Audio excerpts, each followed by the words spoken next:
now, preview time. So let's take a look at what's coming your way.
"'Twas a long time ago, longer now than it seems, in a place that perhaps you've seen in your dreams.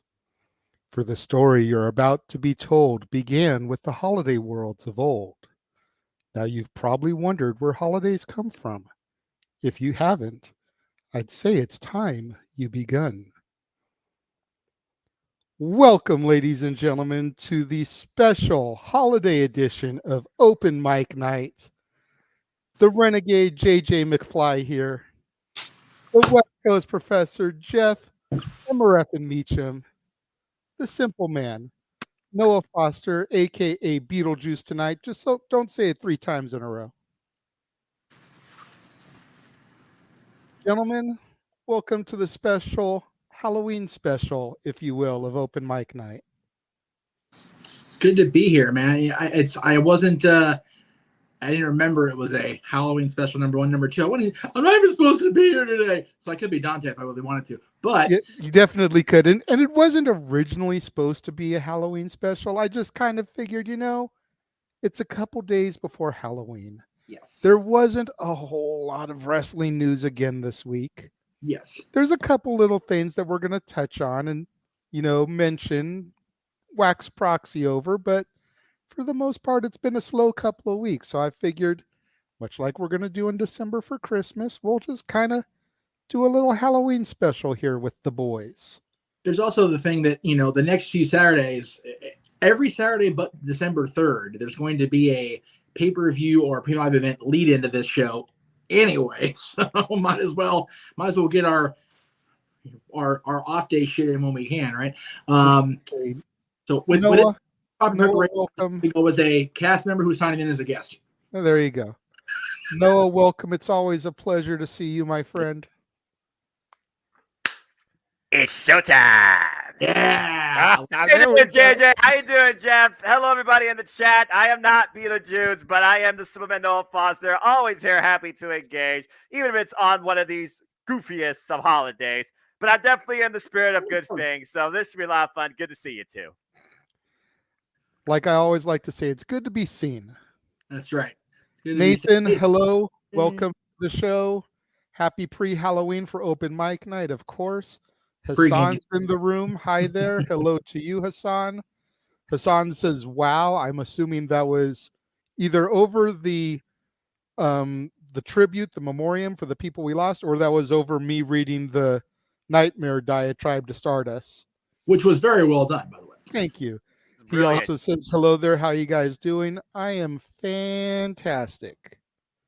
As I mentioned, little under the weather, which is part of the reason why I'm here. Also, the fact that they apparently overbooked us over at work. So there you go. There we go. Sefet says, "What's up? Happy Halloween weekend to everybody." Exactly. Make sure we're gonna go ahead and say it now. I'm sure we'll touch on it again at the end. But whatever you guys are doing this weekend for Halloween, be safe. Yes. Don't be stupid. Yeah. Exactly. Heed the advice of Shania Twain, folks. Don't be stupid. You know we love you. Hassan says, are you guys ready for Crown Jewel early next afternoon? Yes. As a matter of fact, we actually are, Hassan. And I know it surprises a lot of people how excited we are for it. But as Noah so eloquently put it a couple weeks ago, he's a Christian man. He believes in forgiveness. And if the man whose name is on the marquee feels that the show is good enough to provide coverage for, we'll be here to do it. Well, because not everybody over there are bad people. No. So like the bloodline, like Roman Reigns, we should acknowledge the good ones. Exactly. We are going to acknowledge honorary use tonight, right, Jay? Oh yeah, we're definitely gonna get there. We are definitely gonna get there. Oh my Lord. But first, the first thing I wanted to talk about is we mentioned last week about how Day One has been canceled. Yes. Right. And we were talking a little bit about how Triple H may be trying to scale back some of the more gimmicky pay-per-views, PLEs. I actually found an image. I'm not sure how legitimate it is, so let's just throw that out there right now. But this is kind of like a proposal of what could be in our future. Okay. Ooh. And I kind of like it because you got, 9 events there, which I know that there's the thing about 12 events on Peacock.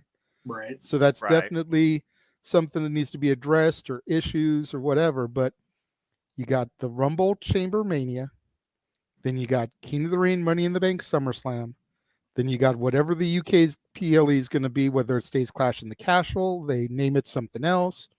Then you got Evolution and War Games. I like this. I do too, because it seems like it's a good 3-show buildup. Yeah. Think of 3 acts to a story.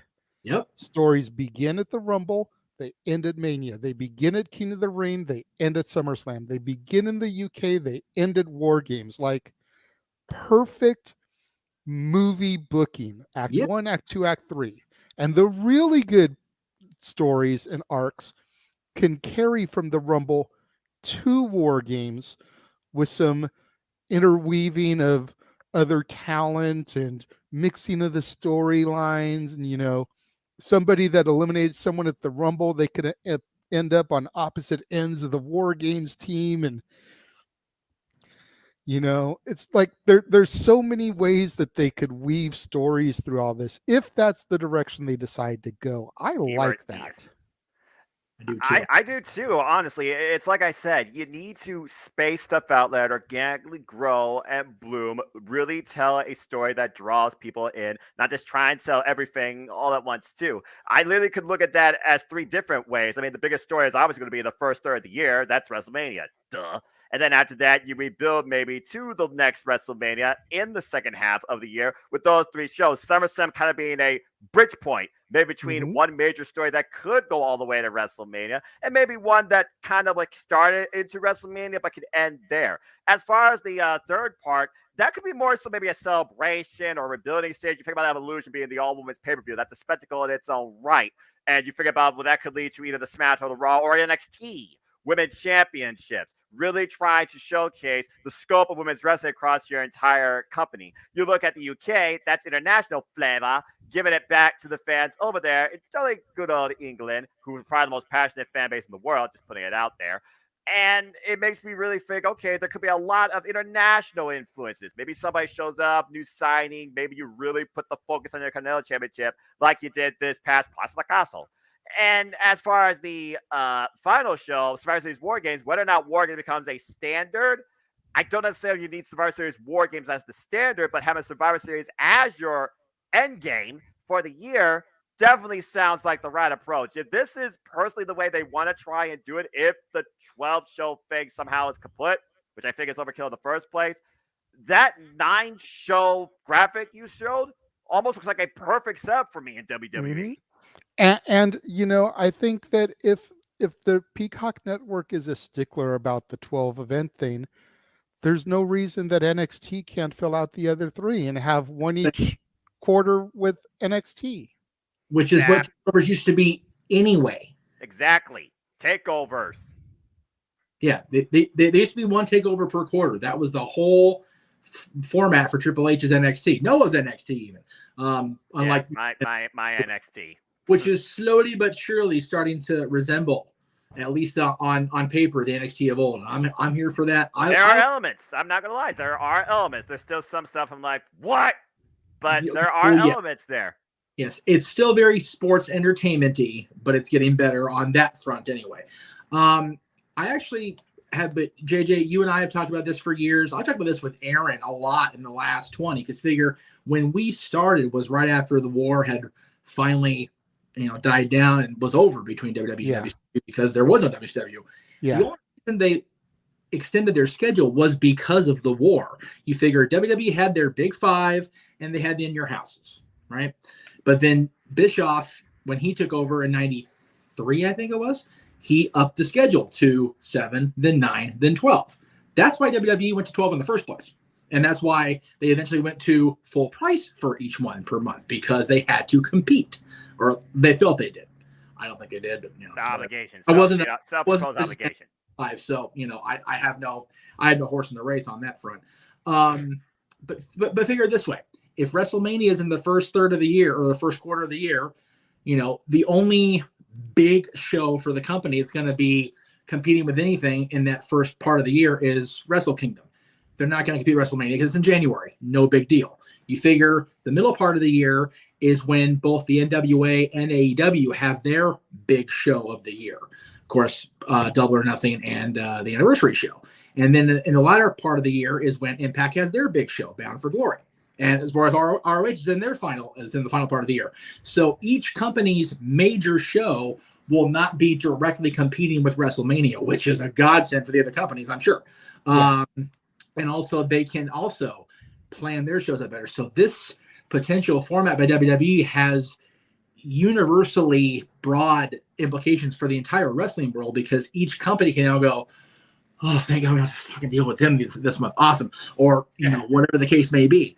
Because whether WWE is the standard bearer, and if like on December 10th, Final Battle has to go up against, granted, they're going up against NXT, so it's not, oh my God, we're going up against Survivor Series, but it's still a big thing for Ring of Honor because it is their first major outing on pay-per-view under Tony's leadership. So it's going to be a big deal, whatever they throw out there. There you go. Go through some of these comments real quick. Great commentary on the last PLE, Noah. 100 from Legendary Static. Thanks. 100% agree. Noah always does a masterful job on the calls. Yes. Off-topic question here. About to watch Us at Midnight. Would like to know if it's any good. Honestly, Elizabeth, I've never seen that one, so I can't tell you anything on that. It's different. I mean, I'm not the horror guy. I'm not even going to try to contend that I am, but I have seen that one. Based on my kink, if you will, when it comes to horror, it was okay. It's not a watch every year thing like Halloween is for me, but it's pretty good. I have no idea if Ali's seen it. Did we see Halloween Havoc last Saturday night? Yes, we did, Hassan. Go back in the archives on any of our 3 channels. You can watch me and Noah's call of that, as well as the open mic night that followed immediately after. When I was on for 5 whole minutes. That's right. Before the Mafia shut him down. Shut my ass. The pre-show.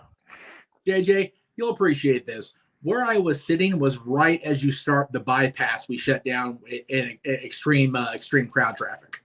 So there was no way I was not under Mouse Mafia watch. Oh, yeah, for sure. Ooh. John Cena says, how's it going? Bot. Are you sure I can't see it? About to say, I can see the test. I can't see the name. Says that he's excited for the Judgment Day match at Crown Jewel. That's definitely going to be a good one. I'm actually excited for the whole card and the fact that these 2 guys are going to call it. That's what I'm. Wow, that was a revelation. Whoa, I was worried about that for a second there. There's some intrigue in this card. I'm not going to lie. There's a couple of matches that do pique my interest. Oh, absolutely. Absolutely. I mean, about the Paul Roman match for probably all the wrong reasons, but yeah, I think the match that I'm most intrigued in is one that they announced on Raw, and that's Bianca Bailey, Last Woman Standing. Yeah, that's gonna be brutal. It's gonna be a game changer. It's definitely gonna be into the feud, whatever way it goes. Yeah, it has to be at this point. I mean, we'll go more into predictions. Yeah, next week. We'll do a pre-show 1 hour before. In the morning, get your breakfast. Right. I can't see. Freaking 8:00 a.m. start for us. So screw us on the West Coast. Clearly. Seriously, like I literally. Okay, put this in perspective. On a weekday when I got to take the kids to school, I'm up at 6:30. Right. On the weekends, I usually get up between 8 and 9. So I'll literally be rolling my ass out of bed, coming here to watch it. Like. Yeah, at 8 on Saturday, at 8 I should probably at least be in LA on the way home by then. If not, Valley, heading toward home. If you're lucky. Traffic doesn't bite you in the ass. Well, luckily I'll be on transit every point of the way. So worst case scenario, I'll like I said, I think because Saturday's train schedules are shittier, but I think I'll be at least in LA, if not the Valley. So I'll still be a good hour from home, but I'll probably catch the second half of you guys calling and definitely open mic then on it, which is awesome. Okay, cool. Yeah, I usually Saturdays I just get up whenever. It's the day of the week that's like freedom. So it's gonna be interesting. I was telling Jay off air, I'm off the next 2 Saturdays as well. So I will be able to be at least on open mic night post Crown Jewel and hopefully there for the end of Crown Jewel. But I will be on call with you, brother, for hot times, baby. I figured you already got that debut. Yes. Hannah King coming out round 2. Let's fucking go for the perk. By the way, what a great match with Mayumi Itami on Rumble up 44 last night.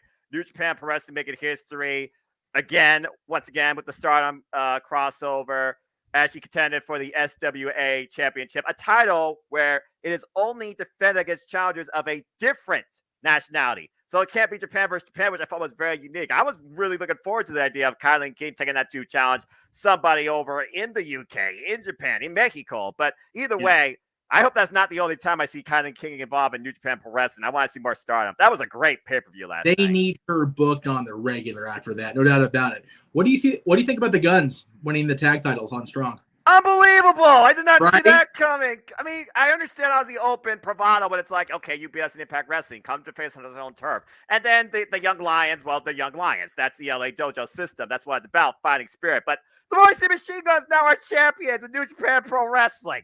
They've won tag titles virtually everywhere. What the hell? I'm gonna say they're far from Young Guns. They're as old as me and Jay. Right? And they're still going.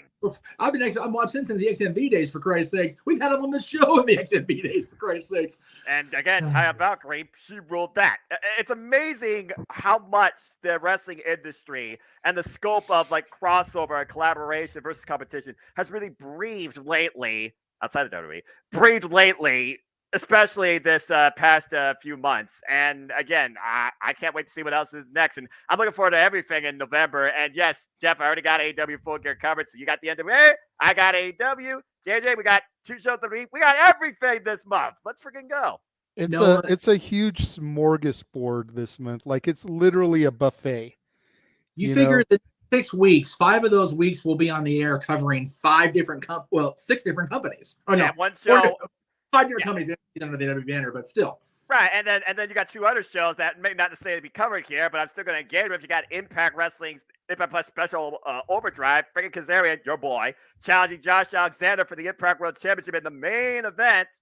And then the first ever Stardom NJPW crossover pay-per-view where you got Great Muta even involved. Seriously, Muta's on that retirement run, man. Good on him for being involved. I love that. I will say this before we move on to the next thing, because you mentioned her. There are very few things that make me happy in women's wrestling than the rejuvenation of Taya Valkyrie post NXT. Oh my God, am I happy for her. Jesus. Yeah, I hear that. I'm sure we'll talk more about women's wrestling too. Maybe the PWI. Because I saw the list and I've already heard the things about that. Like I said on, I think it was either Greg's show or even during Staffway Sports Bar, because I couldn't do my own show last week because I was heading for the hockey game, which glad I won Tuesday's game. Thursday's game, I could have been on a review and not worried about it. Damn it. Jesus, what a horrible game Thursday was. I think this kind of is what it is for me at this point. I know some people subscribe, and that's great. I used to be a subscriber myself, but there's so much not in their favor now as far as how kayfabe they keep things. Just like, I kind of go back and forth. Like, I'm not, deriding people that made the top 10 or the top 150. That's great, especially women's wrestling. If you're one of the top wrestlers in the world on the female side of things, then you deserve all the recognition you can get, especially when it's still a man's world, unfortunately, in wrestling. So they know their worth, and they're worth more than most men in this industry. And I'm talking about a particular few that weren't in the top 10 included. Yeah, and I love that there were so many non-WWE people this time, including people from Stardom. Stardom topped the list. So yes! And great on them, man. That was wonderful. I was so damn happy to see that. Professional wrestling fucking wins. Siri, who has been a phenomenal World of Stardom champion, 8 or 9 successful title defenses, all bangers over 20 minutes. She beat Utami Hanashida last year for the red belt. She is an incredible professional wrestler. Well deserved. Cannot wait for her match at the end of the year on the final card of Stardom. The Queendom, I forget what it's called, Dream Queendom. It's a weird name. So many different names like clash with each other. Of course, it's literally a few days before Wrestle Kingdom. We'll talk more about that later, folks. Yes. But her versus Julia, who just celebrated her 5th year now in a Stardom. Congrats to her. Dado del Mundo. That's going to be a hell of a match, and there's a lot of personal history with that one too, considering they were in the same faction. Then Siri went off with her own faction, created her own faction. It's amazing how far Stardom has come to in their 11 plus years. I love it. And for those of you watching at home, Noah's recent thing there will be transcribed at half speed at midnight tonight. That way you can all understand what because he ran off on that, and that was awesome. I fucking love that. Because women's wrestling in Japan, you got Noah's attention for sure. For real. And I love that you're passionate about it. I love people who are passionate about women's wrestling, and I'm glad that PWI is doing the list. I'm not, again, just the list itself just kind of is what it is, but these women definitely deserve the recognition. I love that they got it, and it just kind of is what it is. I still say that at this point, Aaron will half chuckle but half be like happy I did this. I think the No DQ awards, which are voted on by the fans, is very much more important than anything, Slammies, Observer, whatever, because the fans just dictate how those votes go. Exactly. When it's your own true opinion that dictates a result that you all can, to a degree, fairly agree on versus something that you read or click. Hello. I feel that makes much more of a important matter when it comes to recognizing people for their opinions and suggestions. But anyway, let's get back on the tracks here. Sorry for that detour. JJ, what's next? Yes. It's all good. I just got a couple more comments that popped in here. Elizabeth said, "Thanks for the answer, Jeff. That 6-man tag, Carl Anderson really made a mess of things. We'll go more in depth with that next week prior to Crown Jewel." Oh yeah. Oh yeah. Not happy on that though. Cena asked about the Bloodline segment. We will definitely be talking about that a little bit later. Jesus Christ. I haven't stopped judging this morning about that. It's so ridiculous. That's going to become word of the year, I fear, at this point. Damn it, Sammy. That was just great. But like I said, we'll get in depth with that later because there's still much more to discuss. But the first actual thing that I was going to bring up, fresh for this week, occurred on Raw. Yeah. I'm this generation's Eddie Guerrero. Oh boy. Oh Lord. Oh God. I'm like, okay, Dominic, I get that you're trying to get the cheap heat and the crowd pop for dropping the Guerrero name, but no, Dominic. No. That's a bad Dominic. But here comes Bully Ray with a hot take. Bully Ray, oh God, that's a whole They did the angle years ago with Eddie possibly being Dom's dad. What about Dominic taking the Guerrero last name over the Mysterio last name? I'm saying to myself, wouldn't it be monster heat for Dominic to renounce, drop, get rid of the Mysterio last name? There can be nothing more insulting to the family than for Dom to say that he is disgusted by this last name. This is why Bully's the man, right there. That is definitely 100%. Yeah. He is on the money there. JJ, you and I talked about this a lot off air when Dom first debuted. They should have done that from the get. The minute he got himself ready for primetime, if you will, SNL style, he should have been like, nah, you brought me into this world in the first place with your deception and your bullshit. I'm going to drop you. And since my real father can't be here to carry on his legacy because of what this business did to him, I'm going to carry on the Guerrero name, and you can kiss my ass, Dad, and just boom, off the races they go.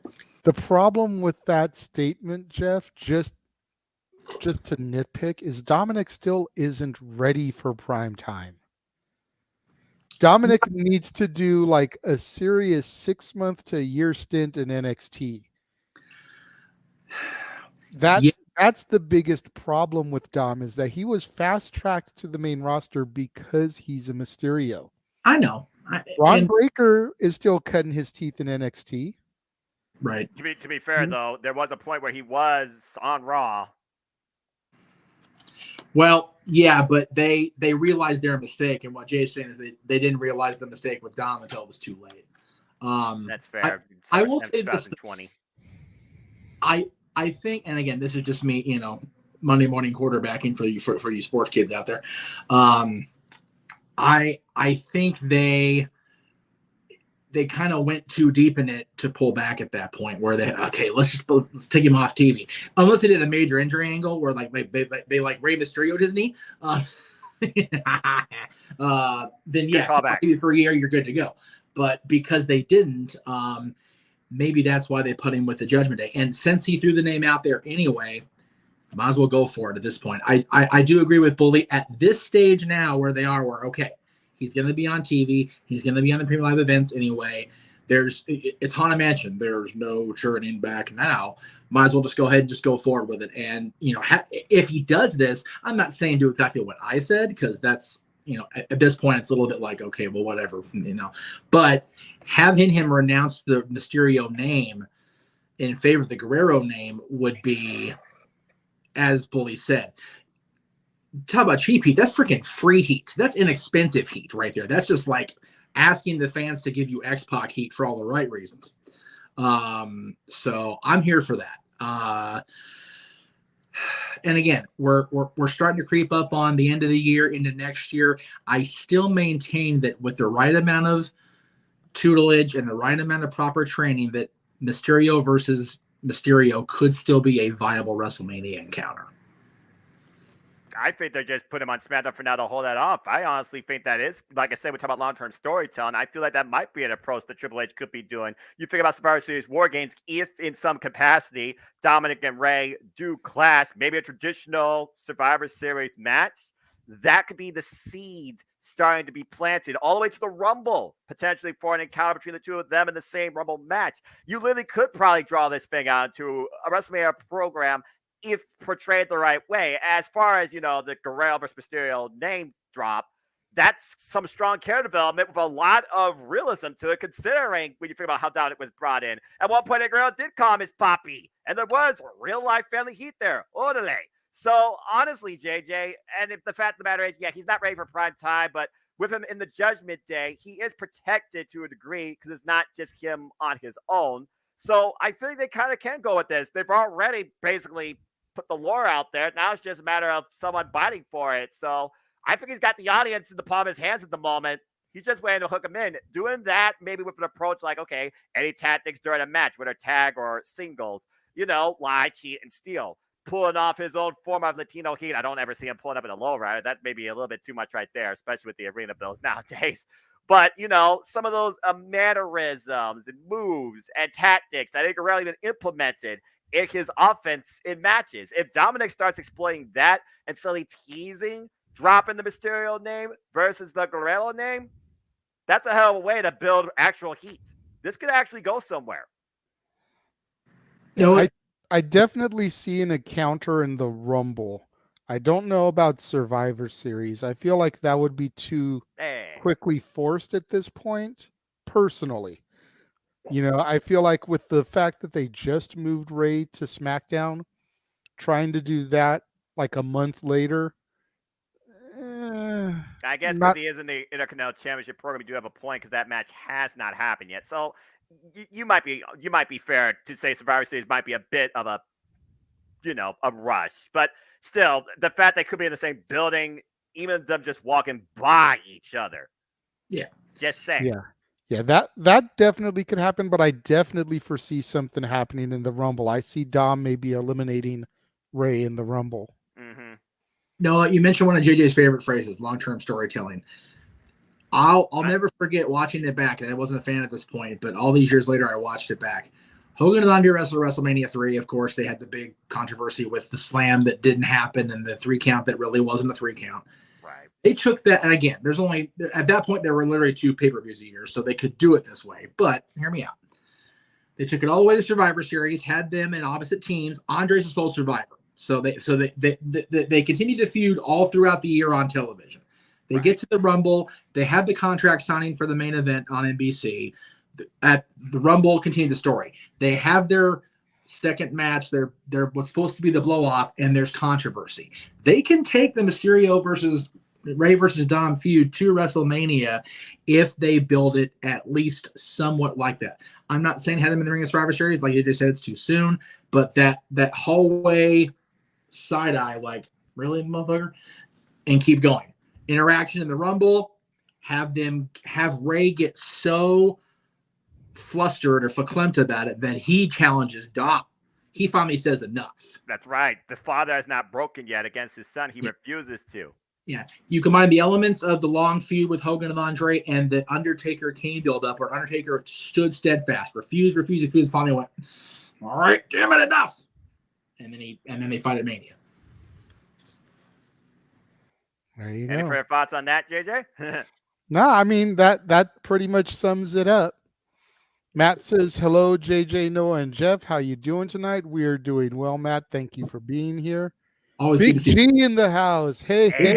How you doing, Big G? Happy to be here. Always happy to be here. Big G, was it the football game you're going to tonight or tomorrow, or is it next Sunday? I lost track of my calendar when we last talked, so forgive me. Hassan says Judgment Day, the group is bad, but he liked the pay-per-view. I disagree, Hassan. I think the Judgment Day group is really good minus the questionable state of Dominic within the group.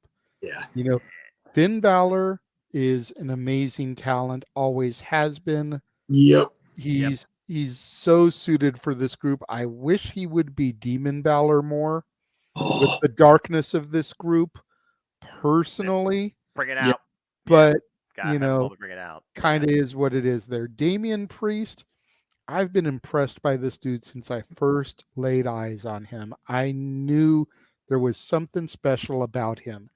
And he got the Intercontinental title, and then he was just kind of there.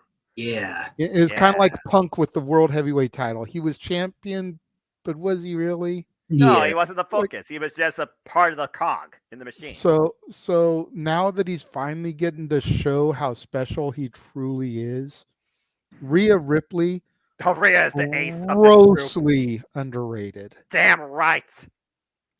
I think- Grossly underrated. I mean, we're talking Reagan barfing up pea soup in The Exorcist.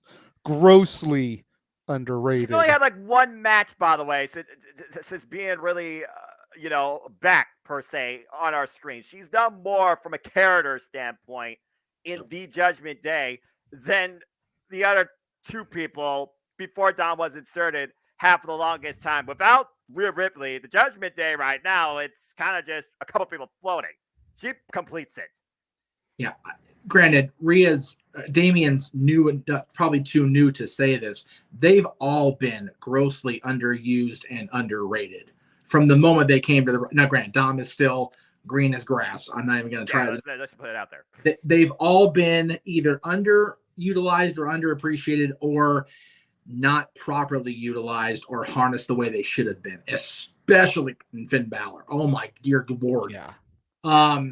As far as Judgment Day pay-per-view, I'm biased. I love that pay-per-view. I'm particularly fond, as brutal as it still sounds in my head to this day, of that Eddie Guerrero JBL match.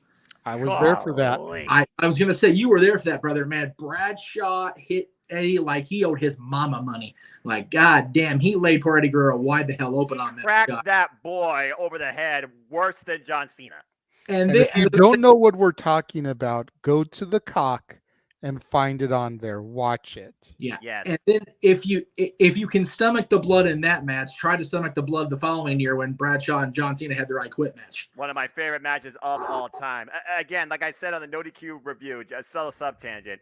You don't need every pay-per-view centered around a gimmick on your marquee just to sell something. If it hurts storytelling, which moreover it has. Oh, look, this is here and it's centered around this. We're going to have 2 or 3 of them. F that, it doesn't actually push a story or build a character. Less pay-per-views, more focus on storytelling. You build a better structure in top stars in your company. Judgment Day and pay-per-views like Unforgiven, pay-per-views with themes to them that were culminations of storylines is what really elevated and progressed people in the WWE. That's what's been missing. Armageddon was one that I really loved. Yes, Mr. Kennedy and Undertaker, The Last Ride. And then I know it was talked about on the review, but Taboo Tuesday, Cyber Sunday. I loved that show. Underrated. Absolutely. I will say this, Noah, 3 of the best feud ender / blow-offs were at the secondary pay-per-views in gimmick matches, but not gimmick shows. Exactly. I quit Cena versus Bradshaw, Judgment Day, like we talked about.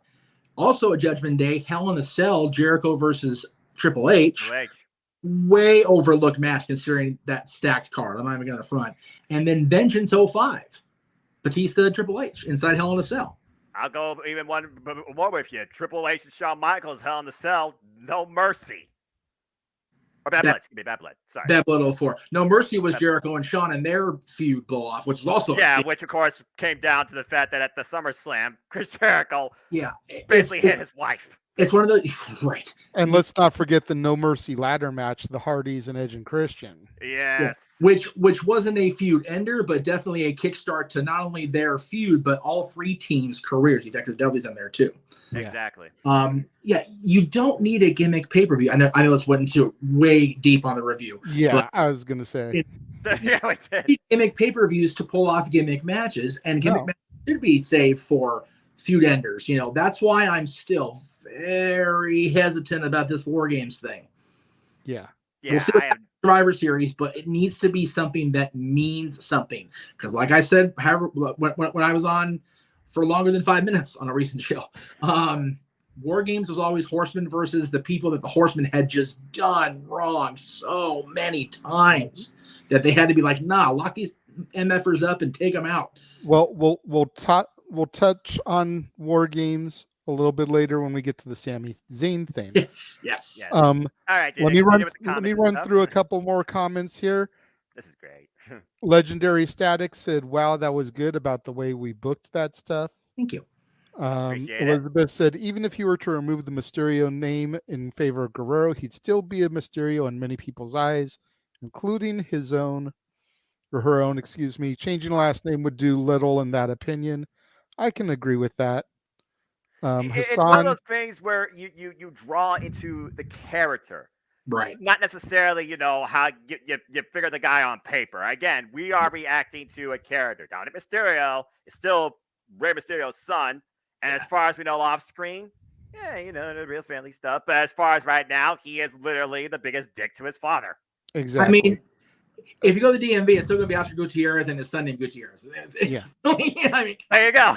Hassan says SmackDown and Rampage last night were awesome. Yes. Agreed. Again, we will get to SmackDown a little bit later. A says, hello, everyone. Catching up on SmackDown last night on the Bray Wyatt segment right now. Okay, Definitely cool. was a good one. Ladies and gentlemen, joining the chat room, Mikey T in the house. Open mic night. I'm here. What is good? I saw you in the green room, bro. I was just trying to wait for us to get to a moment break where I could usher you into the conversation. Yeah, well, I was kind of going for the I was going for the Bray Wyatt vibe. You know what I mean? I'm here. What was supposed to be? He's here. I'm here. I gotta say, I like the fact that the stubble is back, bro. You looked weird, all clean shaven, a week ago. Like, was I? Yeah, you were clean shaven like a week or two ago, and it was just like, man, that's not my Mikey T. It's like going not his NXT. Damn it! Double. Yeah, man. A lot of people feel that way that Noah feels about NXT when I first started growing the beard, because like for a while I would never grow the beard. I'd be looking like the Meech. You know what I mean? Yeah. So I wasn't growing the beard for the while, but then I started growing the beard, and I just haven't really stopped since then.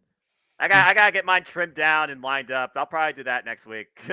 It's funny you say that because I got the Meech nickname in high school when I couldn't grow a beard to spank my own ass with both hands. So I appreciate the reference. Yeah, the beard didn't come till well into adulthood, so it's definitely true. Babyface Meech in high school was definitely like clean babyface. Didn't need to shave. So yeah. There you go. Does Noah unknowingly have the Beetlejuice vibe going on tonight? We talked about that when we started the show. It's the Halloween. It's the Halloween special tonight. You got JJ McFly. You got Beetlejuice Foster over here. You know. Damn, I wish I had something to go along with the set. Hey, I only found out it was Halloween in the house, so I put my cast member jacket on and said, "I'm a cast being a guest." Yeah, I wish I had a little. What's up, Cleaver? Thank you for dropping in for a moment before you get to bed. I'm sure you had a long day at work doing your gig. Oh, yeah. Yeah, we all have our days. I appreciate Colin's gig more and more, being in the kitchen every day and the role he handles every day, man, because the chef role is no joke, brother. Cheers to you, man. Yeah, so really quickly, before we move on to the next topic, Mikey, do you have anything that you want to add to Dominic saying that he's this generation's Eddie Guerrero, or Bully Ray's comment about how they did the angle years ago with Eddie possibly being Dom's dad? What about Dominic taking the Guerrero last name over the Mysterio last name? I'm saying to myself, wouldn't it be monster heat for Dominic to renounce, drop, get rid of the Mysterio last name? There can be nothing more insulting to the family than for Dom to say that he is disgusted by this last name. Orderly. Anything you want to throw into the circus here on that topic before we move to the next one? Oh yeah, for sure. But yeah, Great honor. definitely shout out to Colin because he had me living right in Virginia Beach. We actually stayed in Virginia Beach for a little. We did a little vacation right around the same time, and I was like down the street from him. It was just about a week apart though, so we didn't get to run into each other. But so this Dominic segment that I didn't see actually, but I heard about, and it really amped me up. I'm like, this As it guy did many Dominic, Dominic has kind of sucked for the last few months, whether he's on his Dante Martin shit where he's just a little bit too slow in the ring or messing up with his acrobatics. But, Dominic saying this line has made me respect him a little bit more. Really? Yeah, it kind of has, man. The fact that what did he say? Did he say, I'm this generation's Eddie Guerrero? I'm this generation's Eddie Guerrero. Or did he say, I thought he had said, Eddie Guerrero was that generation's Dominic. Damn. He is a absolute badass for saying that. You know what I mean? If he can build on this, he possibly can have some realistic heat and possibly go somewhere in his career. I'm really impressed that he actually said that. You know what I mean? But it's a really kind of an asshole thing to say. We'll see if he can build on it. And Colin's comment, JJ and I being parents, we understand baby shit can certainly be green. So no, Colin, we feel your pain, brother.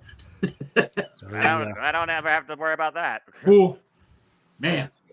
So baby shit's the worst. It's the worst smelling thing of the history of the damn universe. Even worse than chicken. Oh my God, it's bad. Oh. Yeah, man. And honestly, that's how Dominic's career has been feeling.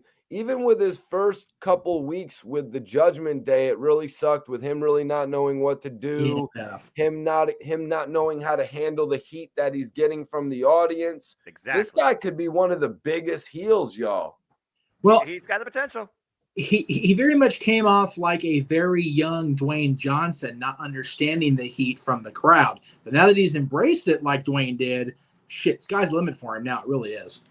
It's interesting that you bring that up, Jeff, because to transition into our second topic, not Noah's NXT. Oh boy. Damn it. What do we got? Made history this past week as Yes. we were introduced to the very first fourth generation superstar. The Rock's daughter. Yes, she was the mystery person under the mask for the schism. Love it. How fitting, like father, like daughter. Start your way inside a faction. Exactly. That's exactly what I thought. Is like, this is Rocky joining the Nation of Domination. Yes. There's a word my friend Eric, go follow him at Near Reality Entertainment on YouTube, it's the Wrestleverse, says when stuff like this happens. Symbolism! I like it a lot because for me, here's the thing. Hi, Jeff. When I think about, you're building new stars, you don't want to literally try and Control-C, Control-V, aha. So what's the thing that you expect out of somebody associated with The Rock, let alone the daughter of The Rock?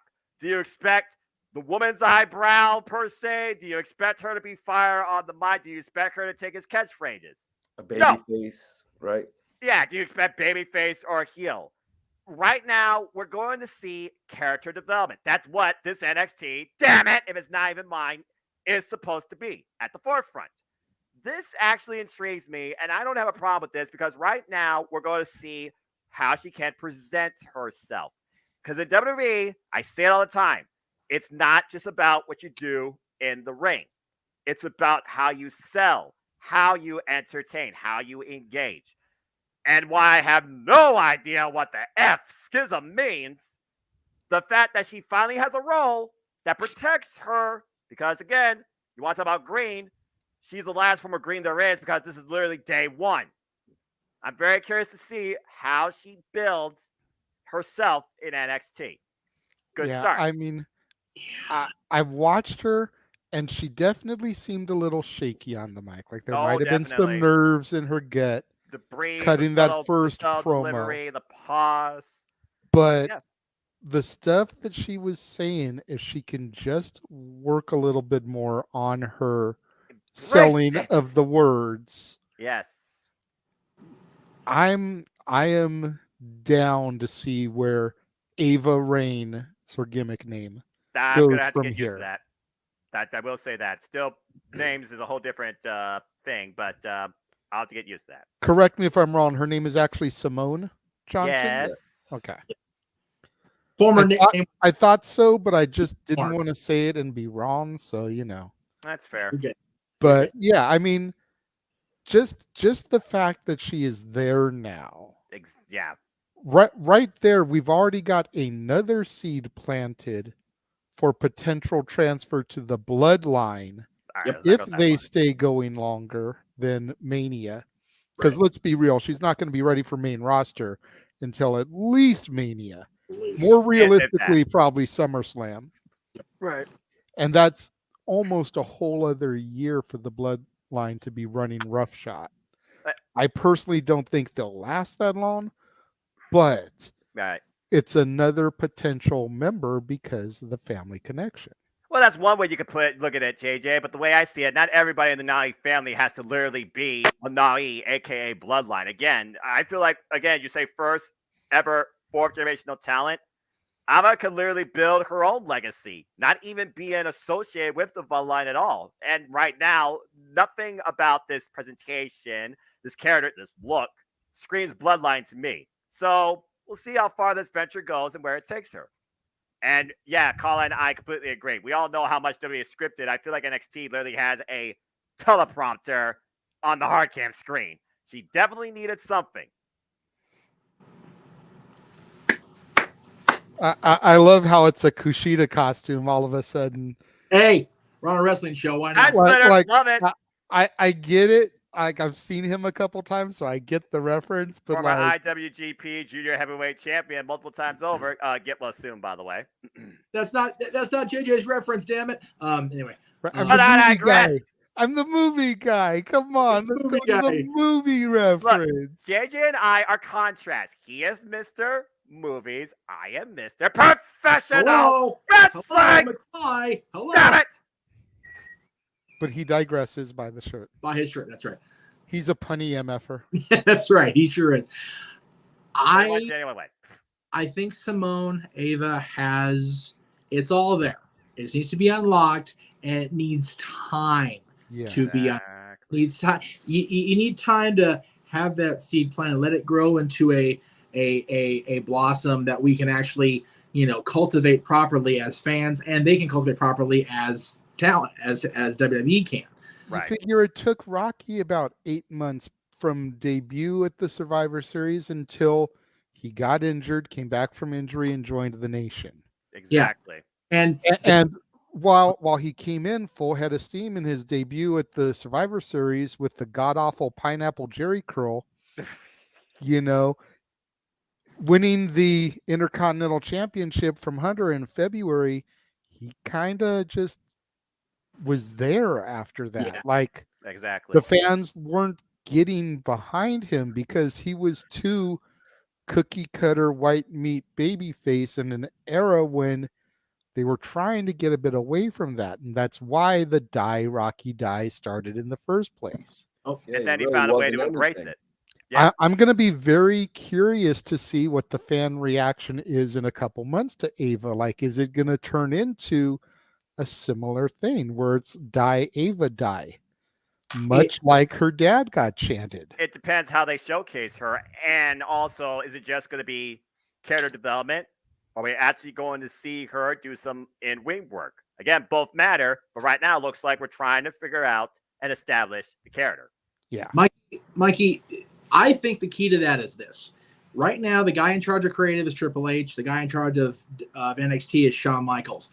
Both of those guys saw Rocky Maivia, Dwayne Johnson, crash and burn as they're trying to shove that baby face down our throats. Saw him get hurt, saw him come back, saw him have Vince transform him into The Rock with the Nation thing. I think Triple H and Shawn Michaels, if anybody can realize the error of WWF's ways, won't let that happen to Simone, Ava, whatever I call it. Would I be off on that, or?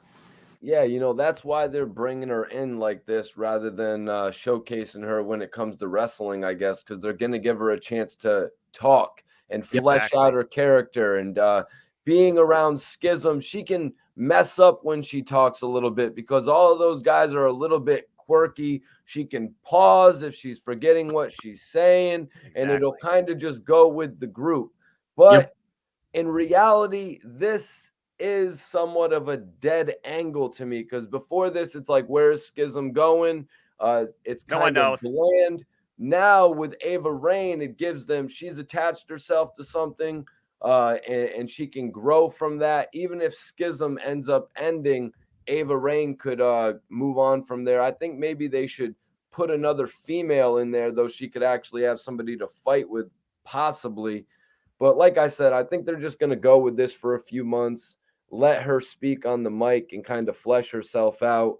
And then who knows, maybe on the main roster, she could even drop the Ava Raine name and go as Simone. I kind of feel like that's what The Rock had envisioned in his mind, like, like with the one named superstars. Yeah. I still think it's too soon for her to be on TV on any roster right now, period. I think she still should be in the PC developing. But as we've all heard from every superstar to be over the years, there's no better developer than being in front of a live audience, particularly a television audience. So we'll see. And NXT has their smallest background. This could be a hot take. Half of it. This could be a hot take, but I wonder if they're trying to flesh the Schism out to be their version of the Judgment Day. That's what it's seemingly looking like. I mean, the way they're putting a female with the groups lately, it's not so much just with the Judgment Day. They've kind of been doing that recently to showcase the women. Like we've all talked about it with Naomi, Jeff, but I think it would be better with Ava. Noah, I think it would be better with Ava. Well, I mean, again, she 9 months away, though. A year away. Right, like I said, that's assuming the bloodline can run that long. Right, and we have no idea. SummerSlam, JJ. The WrestleMania is not the end. The Rock can't be the end because they still got to put the strap on somebody that makes sense to run with after they do the thing with The Rock, like a Cody is what I'm thinking. I mean, that's a fair shout. Like I said, just because she is related to the Nine Fed doesn't mean she has to literally be assumed that, okay, you're going to be in this spot maybe a year from now. Again, I'm curious, but right now she's got a character and she's got a shadow to protect her in this group. We'll see how she handles that pressure and that influence. And so far right now, she's just trying to establish selling a promo. Even if it was only 2 sentences, there's still work to be done. Imagine Herbert's flair. That's a lot of pressure, and I say that because the only reason Charlotte versus Natty works so well is because Charlotte had, I think it was a year, maybe even 2 under her belt before she had that big match with Natty on NXT TakeOver. Give Simone a couple years, right, and maybe have that torch style match with Charlotte. But man, not right now. I can't imagine it right now because she's so new. Exactly. You watch Charlotte's first match, it's kind of a train wreck. Yeah, let's put it politely. And also, they had Nate introduce her, which was the wrong thing to do because it immediately put it's Rick's daughter thing on her. They went completely opposite away. I don't think they even mentioned Dwayne or the Anawahi family when she pulled that mask off. And if they did, I'm wrong and I'm sorry. But the fact is, they're trying to do everything they can to get Ava over as Ava. If they do end up pulling the trigger on Schism like Mikey talked about, then they can reference back to it. But right now, she needs to prove that Ava can be a viable force within the NXT bubble and then possibly move her up to Raw or SmackDown. But as far as people in the bloodline, like we've talked about, there's still that giant elephant in the room named Naomi and Sasha that are allegedly back within the good graces of the company, and they're not doing dick with them. Like if they're both back in the company, Naomi is granted married bloodline, but fucking Sammy's not even blood at all, and he's still with the damn group. So bring Naomi in as that female. Well, I think Jeff, they're kind of building up right now to me from listening and watching some of the shows, it kind of seems like Candice LeRae, in a perfect world, it kind of seems like Candice LeRae would join Damage Control, and then it would be Bianca Belair, Bliss, Alexa, Asuka. and then I guess there's too many women on one side. Well, no, because you figure if it's Damage Control 3 plus Candice, that fourth person could be either Sasha opposing her old friend Bailey, or Sasha, maybe siding in with Damage Control and Candice going on the other side of the team. There's a lot of things that can work with that, but that crossed my mind. If they're Only because they need to do something with Candice LeRae right now, and maybe turning her and putting her in the faction, because it'll keep her on television, is my thought process. I think Candice is a much better off as a heel than as a babyface. I think JT will agree with me on that as far as how we feel about Candice LeRae, period. I try not to give Candice LeRae too much credit, but yes, I do feel she would work better as a heel. Better as a heel. It's much easier to dislike Candice than it is to like Candice. I think we can both agree on that. Exactly. But anyway. I already do. I'm digging her, but I mean, just her win-loss ratio is getting off. They started her off so hot. Well, but kind of like Gargano losing to Otis. But my brother explained that to me, like, bro, it's Otis. Like, you know what I mean? Yeah. They are still very high on Otis, number one. Number two, Gargano's not going to suffer from that. Candice continuing to lose frequently will be problematic unless they have a real reason for that. And again, we don't ever know the game on a lot of this stuff, but hopefully it'll work out. But getting back to the Ava thing, I think that if they truly, especially Hunter and Sean, because Hunter was in the ring with him that night that Dwayne debuted, and Sean was in the main event, of course, against Sid in that disaster. So, forgotten. Disaster for the company, because people are like, oh my God, freaking New York totally made Sid the babyface by default. But they've got Ava here, and they've got the guys, I don't know their gimmick names right now, so forgive me, but Noah and I know them as the Glizzly Young Veterans. Don't get me started on that rant. I still hate that. Not my NXT, damn it. I'm trying, brother. I'm trying. And then you've got Joe. As long as they keep this like this and they let Ava, again, develop her mic skills first and foremost, because I don't think she's ready in the ring yet. I don't see that being a thing. She's still way too new a signee to be ready for the ring I don't even see her on level up. Right, exactly. I thought she was better than that, you guys. I only seen a little tape though. She's good. I just don't think she's NXT TV good yet. That's the word. And again, that's a low ball, but that's what NXT is supposed to be. It's supposed to be the starting point. So she'll get there, but if they let her hone that mic skills, even if she gets a 10th of that My Via thing out of her, she'll be good to go. Right. Again, it comes down to delivery, presentation, the emotional embracement, the way you connect to the audience with your words. You have to have more in front of you than just what you speak. And again, don't present yourself. Don't emphasize the family ties, but allow. I mean, God, she's got Rocky Johnson in her. She's got The Rock in her. She's got Rikishi and Roman. She's got all those people. The Knight family. Like a blue streak. Let that come out of her over time. Let that be honed. Let that be harnessed. And then when she's ready to go in the ring, she can make people go, holy shit, she can do that too. There you go. What a shocker that she's made her way to TV this quickly too. I said that on Tuesday. I was like, man, this seems soon as hell. But again, Triple H and Shawn Michaels know the big picture. So I have faith in DX. I always have and I always will. And I will hope for the best, and as I always do, plan for the worst when it comes to WWE television. Amen to that, Jeff. You know this, no? You know this. Of course I do. You know me. All right, so moving on, we've covered Monday Night Raw. We've covered not Noah's NXT. Damn it. Damn it! Oh, AEW next. No, don't really have any AEW direct. It's indirect. We're going to talk a little bit about SmackDown, specifically a certain honorary member of our line. And a quote that was made by a man who is better than you, and you know it. Yes. MJF says, I think Sami Zayn is one of the most entertaining professional wrestlers on the planet. Has been for a very long time. Hasn't always had the platform and the opportunity to show the world that. Mhm. I feel now that he is getting that platform, it's becoming more clear than it ever was that he is next level. Yeah. Now, let's break this down in two ways. Number one, you just got Maxwell Jacob Friedman from the opposition putting you over like Rover. Yep. And how often do we hear Max say anything that positive about anybody else? He's always tooting his own horn, Arn Anderson style, toot toot. So for him to go into an interview and just totally put Sammy over,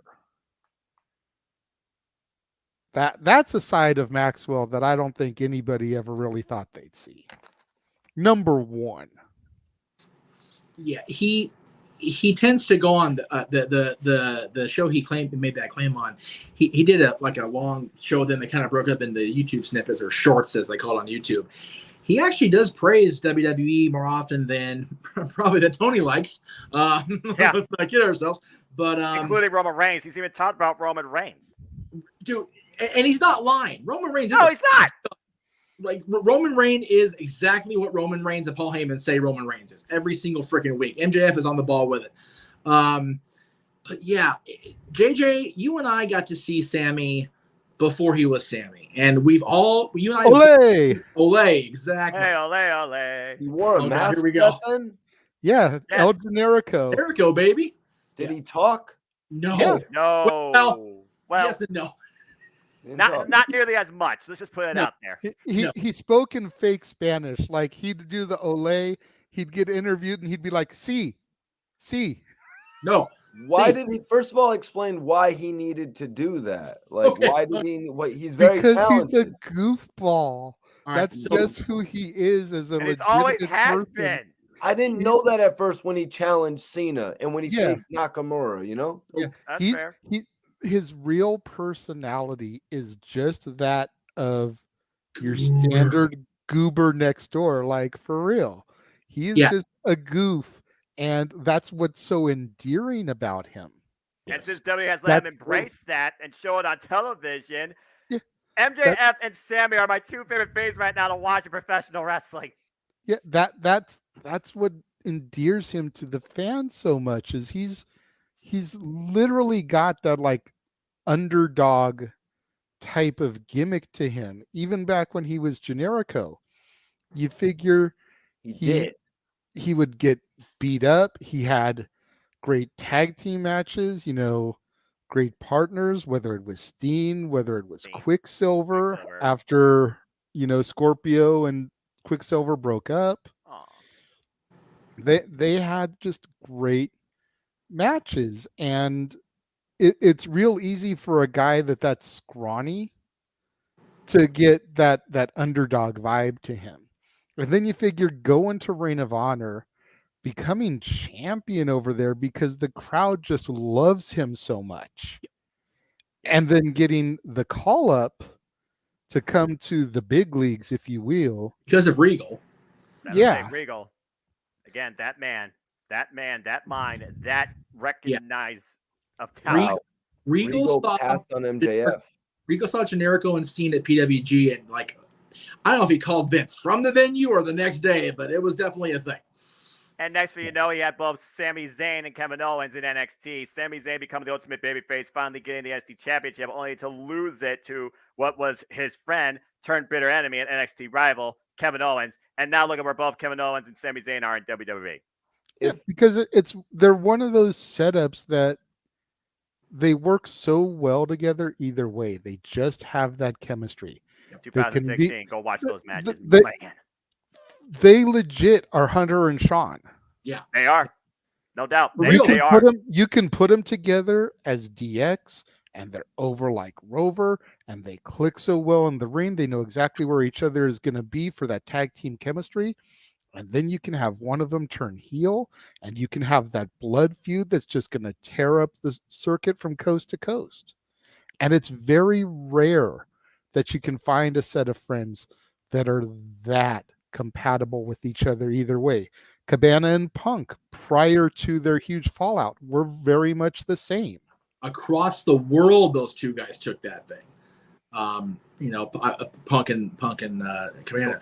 But yeah, when you figure Generico's entire Sami Zayn's entire Generico backstory was literally he was El Generico, Mikey. He was the generic luchador. That's the gimmick name. That's why he's called Generico. And he literally had the hood on. And his backstory was he was from Tijuana. He was an orphan. He really didn't have anything going for him, but he could wrestle like nobody else. So they brought him into PWG to be a wrestler. Got his ass whooped a bunch of times. Ended up becoming, I believe, a PWG double champion. He was both world champion and tag team champion with various partners, as you said, over the years, Jay. And then he went to Ring of Honor, did the same thing over there. And became the champion? I believe he was definitely TV champion. He may have been world champion. You'll have to back me up on that. No, I'm not 100% sure about the world title. I don't recall the world title. I know TV title is definitely. I've heard you and JJ speak about El Generico over the years. So just to hear you guys break it down in full like that is a YouTube short, my friend. Generico was so, put it this way.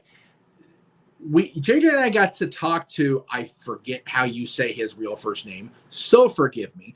But we got to talk to Generico a lot after shows or, when he was not in the ring because PWG was wide open as far as being out, in the parking lot, meeting up with people and everything. So at that point, before PWG became too big for their britches, we got to talk to people like Generico, people like, well, there was my people got to talk to Kevin Steen more than I did because Kevin and I we clashed. It was just a clash of people. It was what it was.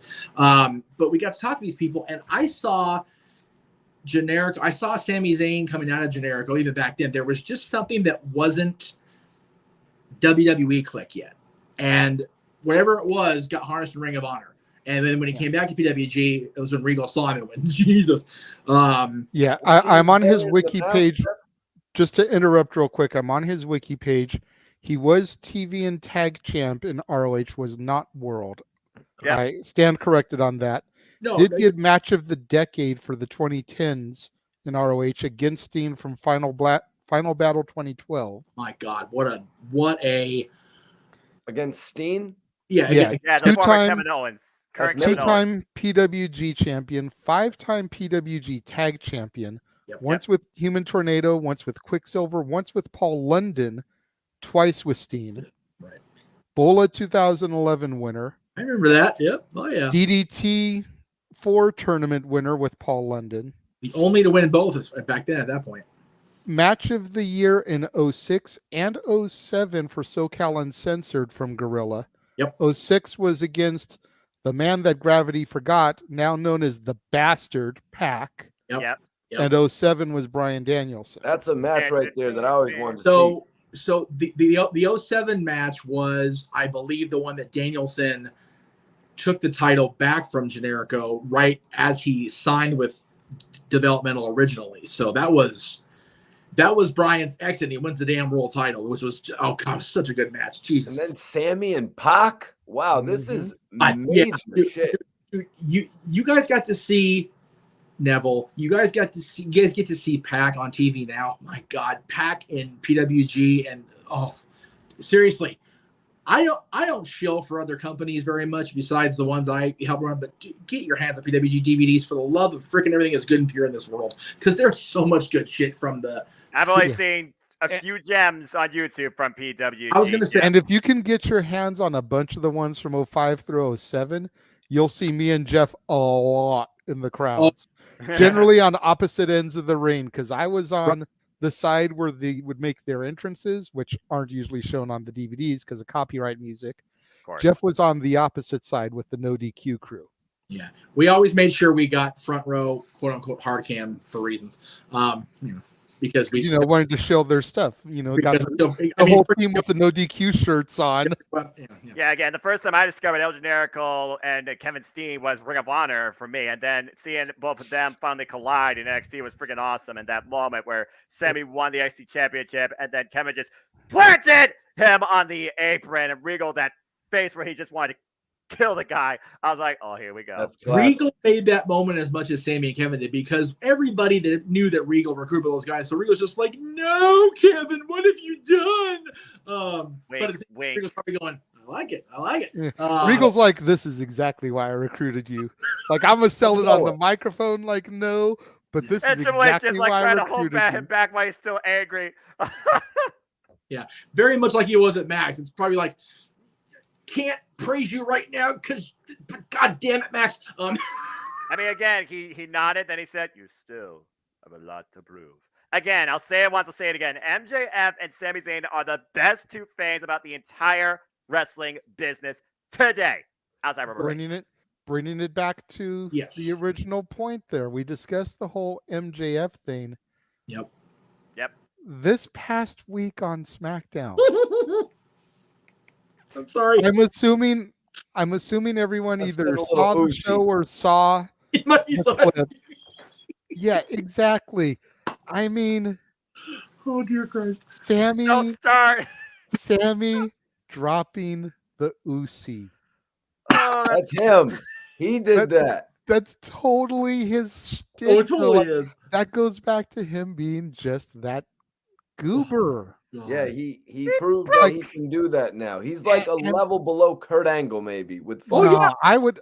When it comes to that stuff, I would put him on the same level. Mm-hmm. He is He's so just earning good it when now. it comes to that. So good. I mean, he was brilliant. able to break the entire bloodline.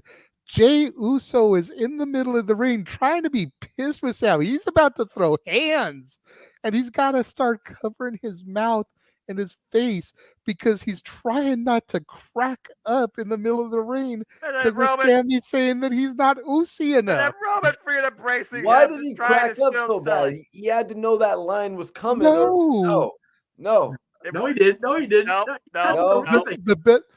Uzi, you don't know when Uzi's coming, man. Like that was just That's them. not a word you can script. That's not a word you can script. That is just Sammy. It was a feeling. You can tell it wasn't scripted by the genuine reactions of the bloodline. Everybody. Exactly. Everybody in the ring broke. You notice they did not show Solo Sikoa. Fuck no. Nope. He was probably losing his shit. Yeah. Jimmy was cracking up the whole time, but he didn't care because he's cool with Sammy. Yeah. Right. But Roman broke and he tried to compose himself for a minute, but then he was like, you know what? Fuck it. I'm going to run with this. Yeah. Put his arm around Sammy. He's like, is that the problem? You just not Usi enough? I'm telling you, watch, mark my words. Monday Night Raw and Friday Night SmackDown this week leading up to Saudi Arabia, there will be I am Usi signs in the crowd. Are you Usi? I am Usi. It is going to become a movement, and it brings us back to the War Games. Because Jay made that comment about how he bleeds for his family in the ring, and is Sammy willing to do the same? Yeah. The test will be at Survivor Series. It has to be. I swear, Jay, if I knew for a fact WWE wouldn't copyright ping me immediately, I would have an Usi shirt on the Pro Wrestling Tees site right now. Like, I would have done it this afternoon after I watched the show. Because it's so gold. The entire bloodline broke. You notice they only showed Paul very briefly once. When he tried to, like, after Jay said what he said. Yeah, and we were like, you fucked up. Which was amazing. Jay's promo was great. But the minute Jay's promo, again, you know, I didn't mean to step on you, Jeff. But let us not take a goddamn thing away from the passion behind Jay's word. There's a reason why he was the right-hand man. I was impressed. And it still makes me think that could be the backup plan. Yep. If Rocky is not available. Jay trying to surpass the tribal chief. Yeah, as stuff in these motel rooms are anyway. When Jay said that line, because I was watching SmackDown here on my Roku Express on Hulu this afternoon. What little air is in here got sucked out of here. I don't give a damn. Tribal Chief says, I gasped so loud I had to knock it to make sure I was okay. That was a moment. I looked at him. That woke me up. That whole I thing, I was look- like, boy, what the fuck you saying? Exactly. That was Roman's expression. Like, for real. He had that expression on his face. Like, the fuck you just say, homie? Yeah, it's we've been building to that since the Sammy J thing started. Like, Oh, because no doubt. remember, And this then whole thing started with Roman and Jay beefing. mhm. And now we've kind of come back to that where it's like, yeah, Jay fell in line and Jimmy fell in line by proxy because Jay was getting his ass whooped so bad. But the Usos are still kind of like, I don't know about this. When Jay said that, that was a throwback to a year ago. People went, that's right. Jay's still not 100% sold on this. Whatever he throws out there to the crowd when he goes out there on TV, part of him's still back there a year and a half ago going, fuck this. This is stupid. Yeah. You know, Yeah, I Jeff. fully believe in this. And so my whole thing is when the entire bloodline buys into this so much that they're caught off guard when there's a silly moment. Like I said, they showed Paul once when Jay said his line.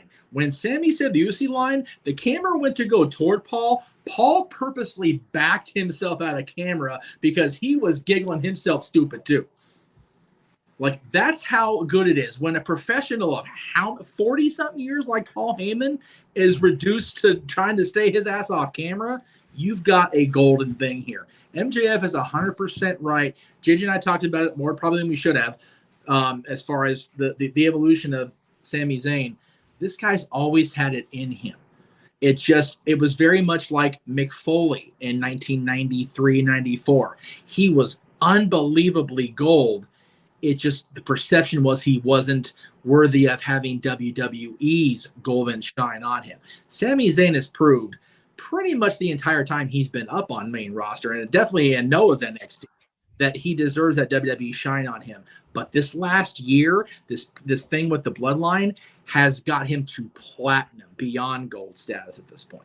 He said it once on Renee Paquette's podcast when she interviewed her, because that's one of my regular listens. Love it. The sessions, that there's a certain psychology. That's really what WWE is. It's psychology. We talked about, bridging topics. You talk about Ava now. The psychology now we'll see with her character development, finding her own identity in WWE. Sami Zayn knew his identity, but he still wanted to hold that somehow in the WWE system, and he's found a way, even under the stupidest of booking circumstances, to use that to his advantage. And now he's part of the hottest act in the company. He's brilliant. It's like I said on my post right before we went on when I was talking about watching the Howie movies today. I got handed a shit pile today because I ended up not being able to go to work. And granted, love that I get to be part of this because I missed this shit so much, y'all, for real. But Sami Zayn was handed proverbial piles of shit for how many years on the main roster. And now, I mean, granted, some of it's been really good. But yeah, he's tried to make a lot of it work. Exactly. Yeah. The thing is, people accuse me of being a Disney show. I'll be a corporate WWE show right now. Adam Pearce says it all the time. If you work hard and you treat people fairly, you will earn the respect you deserve. And that's exactly what the hell Sami Zayn has done. He's been nothing but working hard his entire freaking time in WWE. He's treated people more than fairly. We've seen it, on the regular. He's always done that with indie fans, with WWE fans, with everybody. And he's earned the respect of the people in charge so much that, like you said, no, he's part of the hottest act in the company right now. Yeah, and I wanted to say that if the WWE really built Sammy right correctly, as he has the whole support now that he's been working towards getting, he was kind of like Daniel Bryan in the U.S. title scene for a while back then, and now he's ready for the main event, and it would be a money match of Sami Zayn versus MJF if the WWE could just get it right. They have a main eventer right in front of them, but they had Cesaro right in front of them as well as a main eventer. This makes me think, Jeff, because, everybody's talking about it. Aaron's big on it. Sammy and KO versus the Usos. Is Sammy really going to be positioned back in a tag team with being at his height of his singles career right now? Careful how you phrase it. And I'll say that because is Sammy going to be back in tag team? No. Sammy That's not a bad thing. Reuniting against the Usos, who, Roman or not, they are the top. They're part of the top act in the company right now. So I said this, I think, during either my 5 minutes on the air before the Mask Mafia killed me off last week, or really on whatever it was. The Usos versus Sammy and Kevin is such a hot commodity, especially with if Sammy gets abandoned or if Sammy's the one that pulls that turn trigger himself. They have the opportunity where instead of the women main eventing one night, that match could, I dare say, should. All right. So let me throw something at you, Jeff. We got because pulling Sammy away from the bloodline is like burning money right now. We have another way we can go with this. I think we all know it. It's like burning money, pulling Sammy away from the bloodline. We love it on television every week. Yeah, especially since they just generated that honorary Uster. Like that is probably selling like hotcakes right now. They have an out, you guys. They can keep Sammy with the bloodline through WrestleMania. They could do the Usos versus Sammy and Solo. The Usos break away, just like you were just saying, Jeff. The Usos break away, and then it's Sammy and Solo of KO. Is everybody going to be too disappointed for that one? What do you guys think? I don't disagree with the idea of the Usos being the one to be fed up with the family bullshit being so undermined. I don't disagree with family affair, to say the least. I see your hand, Jay. I'm just he asked Jeff first, so that makes sense. We always talk over Jay, and we usually make his point without him getting to make it. So go ahead. Yeah. Just to fine tune what Mikey just said, though. Okay. Since he's seemed to be the one most down with Sammy for the longest time, right? What if it's Sammy and Jimmy versus Jay and Solo? Well, yes, the Usos are the tag champions. I imagine they can keep it going. For now, they've got to defend them at Crown Jewel on Saturday against the Brawling Brutes. Yep. And then Sammy gets into Jimmy's ear. I still say they should at least get them past the New Day's number before they have that breakup. So I don't know where the numbers are at, officially. If somebody wants to do that, well, I'm bullshitting. No. BB says no. Right. All right. Well, there's an answer for you. That's my girlfriend's son in the other room. He's watching us along. For those that don't know, I know Jeff knows, but. I would tell him to take his ass to bed, but at the same time, we are Jay and I are anyway, so I really can't say anything. But I was saying, you two are in the same time zone. I'm here in the East Coast, and what is sleep? But to go along with what Mikey's saying, it's one of those phases where I can see that being, again, Bridgepoint. Maybe it's not about the titles, but maybe we truly see where the family draws the line. Where does Jimmy stand? Okay, you are good with Sammy, but that's your brother. Oos, that's your tag team partner. You both are the tag champs. Maybe, they try and sell a bit of this internal hostility in this tag match, and maybe nothing's settled. That could be an interesting match set up by Roman Reigns personally. And that could define the future of Jey Uso or Sammy Uso, per se, it seems. I think you're setting up something within the storyline itself, Mikey, but that just goes to show how much we are invested in Sami Zayn and how many different ways you could take bloodline creativity. As far as the tag titles, they still mean jack shit to me. Will but I like this idea. Will the people say hell no, not Solo? Will they say hell no, not Solo? I feel the reception to Solo is still out there to be fully recognized and understood because, again, he was just brought in because, well, okay, he's the younger Oos. At this point, Solo is still very much unidentified among the entire WWE universe. Even in Toledo, when we saw him face Sheamus. Great match, but again, without the bloodline, who is Solo? Meh. I think Jay hit square on the nose. This all will lead to the definitive moment of the bloodline as far as a 5-man unit in War Games. We will see it happen, whether it's Sammy completely going all in, or if it's Sammy being the one to ultimately decide his own fate by turning on the bloodline and going back with Kevin. I do agree with BB that Jay is the, I almost said JJ because I'm focused on JJ. Jay is the tipping point. One way or the other. He always has been. Yep. Because he was the one, he was the main event Jay. With. Jay needs to get it together, man. Jay needs to get Oosie. I don't know what's going on with Jay. But Stop Jeff, saying that word. Stop the dates, Jeff, Keep it are oozy. 483 for the New Day, and right now the Usos are 467. So I was Okay. gonna say what I'm seeing is 465. The 465 next now? one, the next one for them to pass will be Demolition. Right at 478, right? Yeah, 478. That's 13 days away. Build some straps that don't look like pieces of candy for Halloween. Trick or treat. New Day's 483. Yeah. Oh, okay. So they're pretty close. So either way, Crown Jewel won't get them past the ball. No. But there's prediction. Prediction. Usos aren't losing the titles. But the question is, do you really want them to pass the New Day? I do.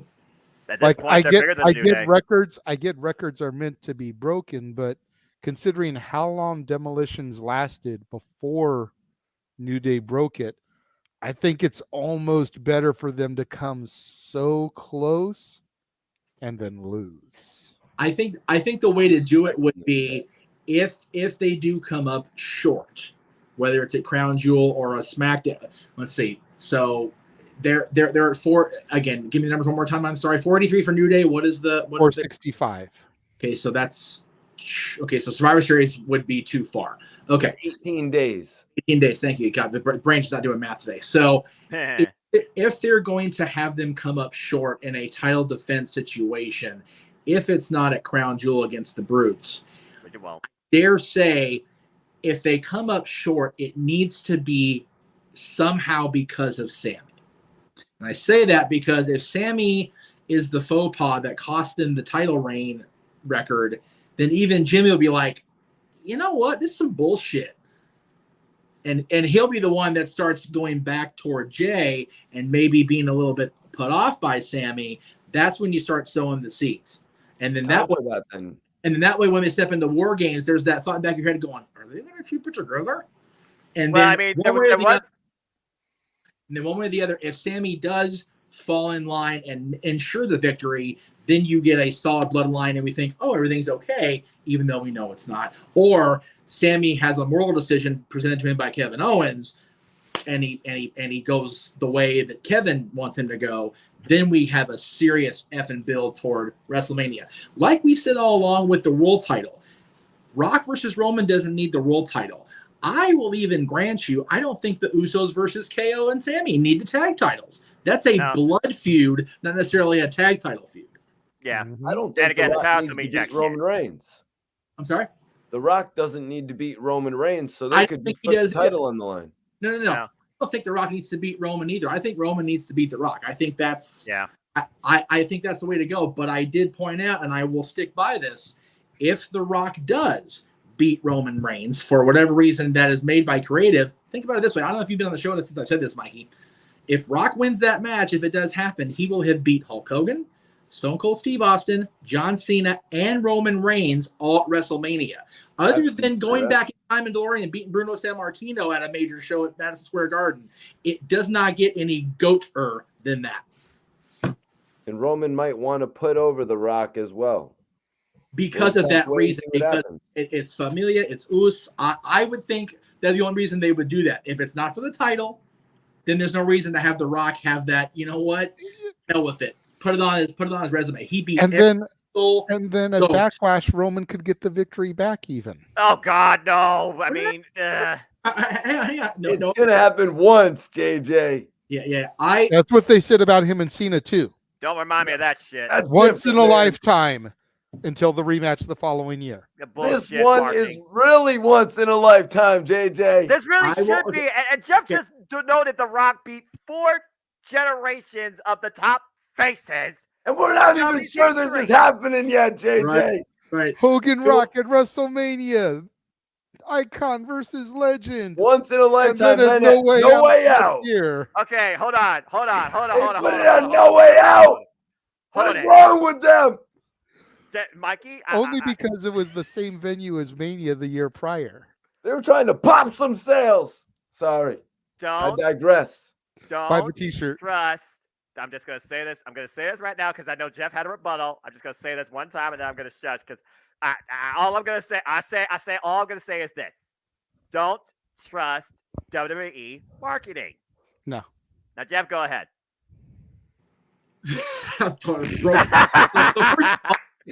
Keep it oozy. Right. I will only agree with them doing the Rock Cena rematch because the way they built that story was, and JJ, you and I know this better than any damn buddy, what a shitty year in kayfabe John had in 2012. Getting the belt back in 2013 was kind of like, oh, thank God they put his shit back together. That's the only reason I agree with that happening more than once. Other than that, 100% right. Stupid. Hogan and Rock happening more than once. They went back to Canada and they had the whole thing they were building with Vince. And I get, the Rock, Hollywood Rock and Vince and Sylvain Garnier screwing Hogan, especially in the same night where we got Austin back. We had that great baby face. Oh, cool. Austin's back. Oh, they just took us to Montreal. What a shock. They maybe took us to Montreal. That's why that happened. What was the other one? Rock, Austin. Hell, Rock finally beat Austin in Austin's last match until Kevin Owens. That's you can't take away Rock beating Austin in Austin's last great actual full Stone Cold mode match. At least that's still there. But either way, they're all on the WrestleMania resume. If Roman beats Rock at, Country Redacted, a year from now, then whatever. But which I doubt the Rock. I don't know if the Rock's going to do it again. If this is built right, if Sammy is built up so much in the eyes of the bloodline, in the eyes of the tribal chief, that he turns or the Usos turn, you don't need tag belts. You need, you broke the family up. You an asshole. We're going to take you down. That's how you build that. Titles or not. That's fair. All right. Before we move on to the next topic, we're going to pause real quick for this 30-second message from, Jeff's place of work, because his name's on the marquee, so he's kind of making us do this show for him. Oh, my God. What do they got for us? Hold on one second. Let me cut that down real quick, and we'll be right back. During the last few years, we've ventured into a lot of different fields. I only hope that we never lose sight of one thing. It was all started by a mouse. All started by a mouse. Simple circles. Oh, gosh! Mickey is a thing we all share. There aren't many of those around.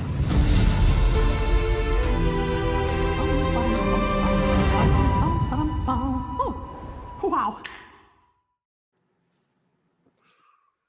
It was more of a shill for me doing Renegade reviews on your channel, but if we're gonna be that way about it, I gotta give you crap when I can, Meacham. It's not every week we get you on the show. It's fair. And I will say it was a very good week at work, because when I did my self sign in yesterday, I actually got to get a picture with traditional suited boss as a congratulatory new hire handshake. So that was kind of cool. You guys just screwed me up there. I thought we were about to get into a trailer for a Disney movie. They're putting out good shit. Well, no, because actually what that is, they're finally, I don't know how long it's actually been in the queue, and forgive me, I don't know all the company knowledge, but that's actually a documentary about Mickey's entire story. You were saying that. Yeah. Yeah, it's going to premiere on Mickey's birthday, because when else should it premiere, damn it, right? Yeah. Right. Disney Plus exclusive, so I thought I was getting duped.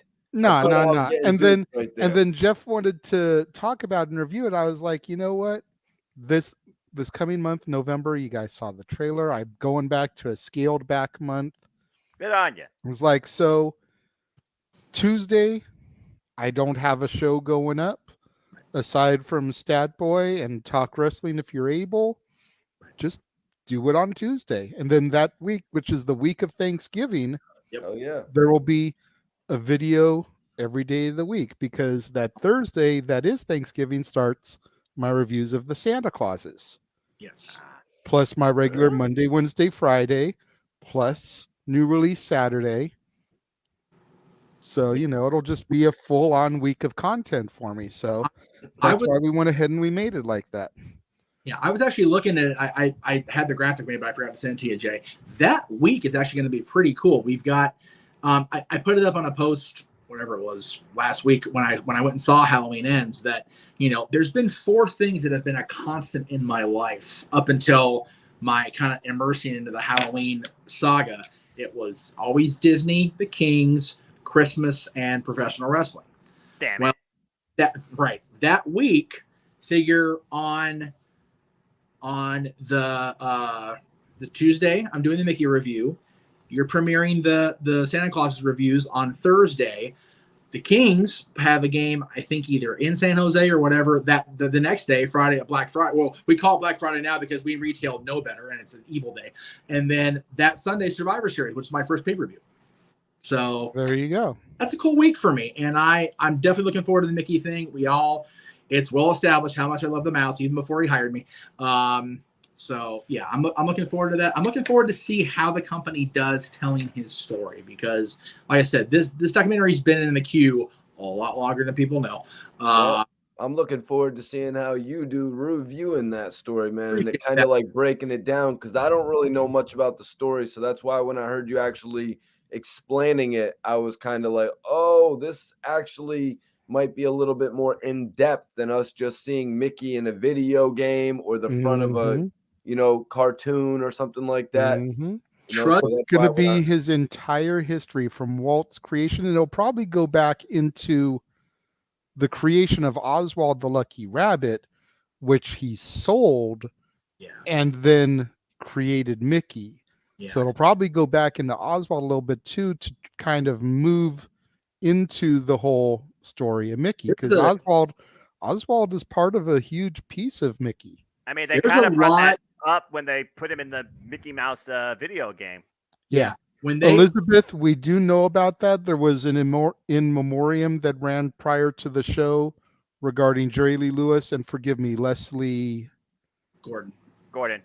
Yeah. So we did know both Ric Flair and The Rock have referenced Jerry Lee a lot over the years. The woo came from Jerry Lee Lewis, and the Rock had a promo talking about Jerry Lee being in the crowd at SmackDown that whatever it was in Memphis that 1 year. So that was Jerry Lee's a big. And I talked about Leslie earlier in the week. It sucks, but Leslie especially it was terrible. Anyway, all right. There's a lot about the Oswald story that I don't even know if the company will tell in that documentary. There's a lot of shit that went down in that transaction that lost the company Oswald in the first place. So when he was brought back, I'm not going to go too far into it. He basically came back to the company in a trade because NBC Universal got Al Michaels for football and the company got Oswald back. And that's really what went down. There you go. Seriously. Bringing things back to professional wrestling. Noah brought this up earlier talking about the women's list. It wasn't originally going to be a topic, but since Noah brought it up, we'll go ahead and we'll discuss it because we know talked about it. We know how much Noah loves women's wrestling. Yeah. Damn it. So why don't you go ahead, Noah, and take the lead on this topic? What is this list including? So basically, shout out to my ACW crew on the Twitter who shared this with me. As you know, we talked about the men a while back where I gave you like the commentary breakdown to a degree of the top 10 participants. So as always, what I learned about these publications, because I don't read, don't subscribe, don't notarize, but I still hear because you can't prevent hearing anything. Here is your top 10 for the PWI 150 women professional wrestlers, damn it, on the planet. La Buena Loca, Taya Valkyrie, number 10. Impact, AAA, MLW, a champion among all three brands right now, might I add. Yes. Starlight Kid, who has had tremendous growth and development since being part of Reno Tai, even being a part of the second ever showcase of the women from the Tokyo Dome at Wrestle Kingdom. Come on now. Jeff can talk about Charlotte Flair eons longer than me, but we are talking about a woman of pedigree in WWE. That goes all the way back to, the legacy of her freaking family. 13-time women's champion, I believe, if you even include the NXT Women's Championship. Some would say literally the face of the women's division in WWE for the last decade, but I digress. She's been injured, though. That's why she's probably so low. Jeff can talk about the window. Didn't you say, Jeff, this window goes from what, June to June each year? I think, I'm pretty sure both women and men go from July 1st of the previous year to June 30th of the publication year. So figure July 1st, 2021 to June 30th of this year. She has been hurt not hurt. She's been on post-wedding post-wedded bliss hiatus, but even still, that was only after Backlash. Exactly. Okay, so it hasn't been that long. Figure late April to now. Before that, she was all over television. Yeah, and she was the freaking champion, including beating Ronda Rousey at WrestleMania. Yeah, exactly.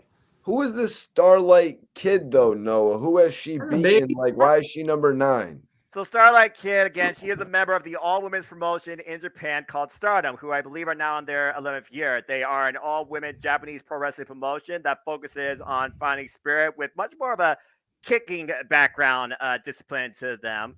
And you could go back further into the history of Stardom where you have names you might know, including the likes of Medusa, Viper, Io Shirai, Piper, and of course Toni Storm, who were former participants and champions in this promotion.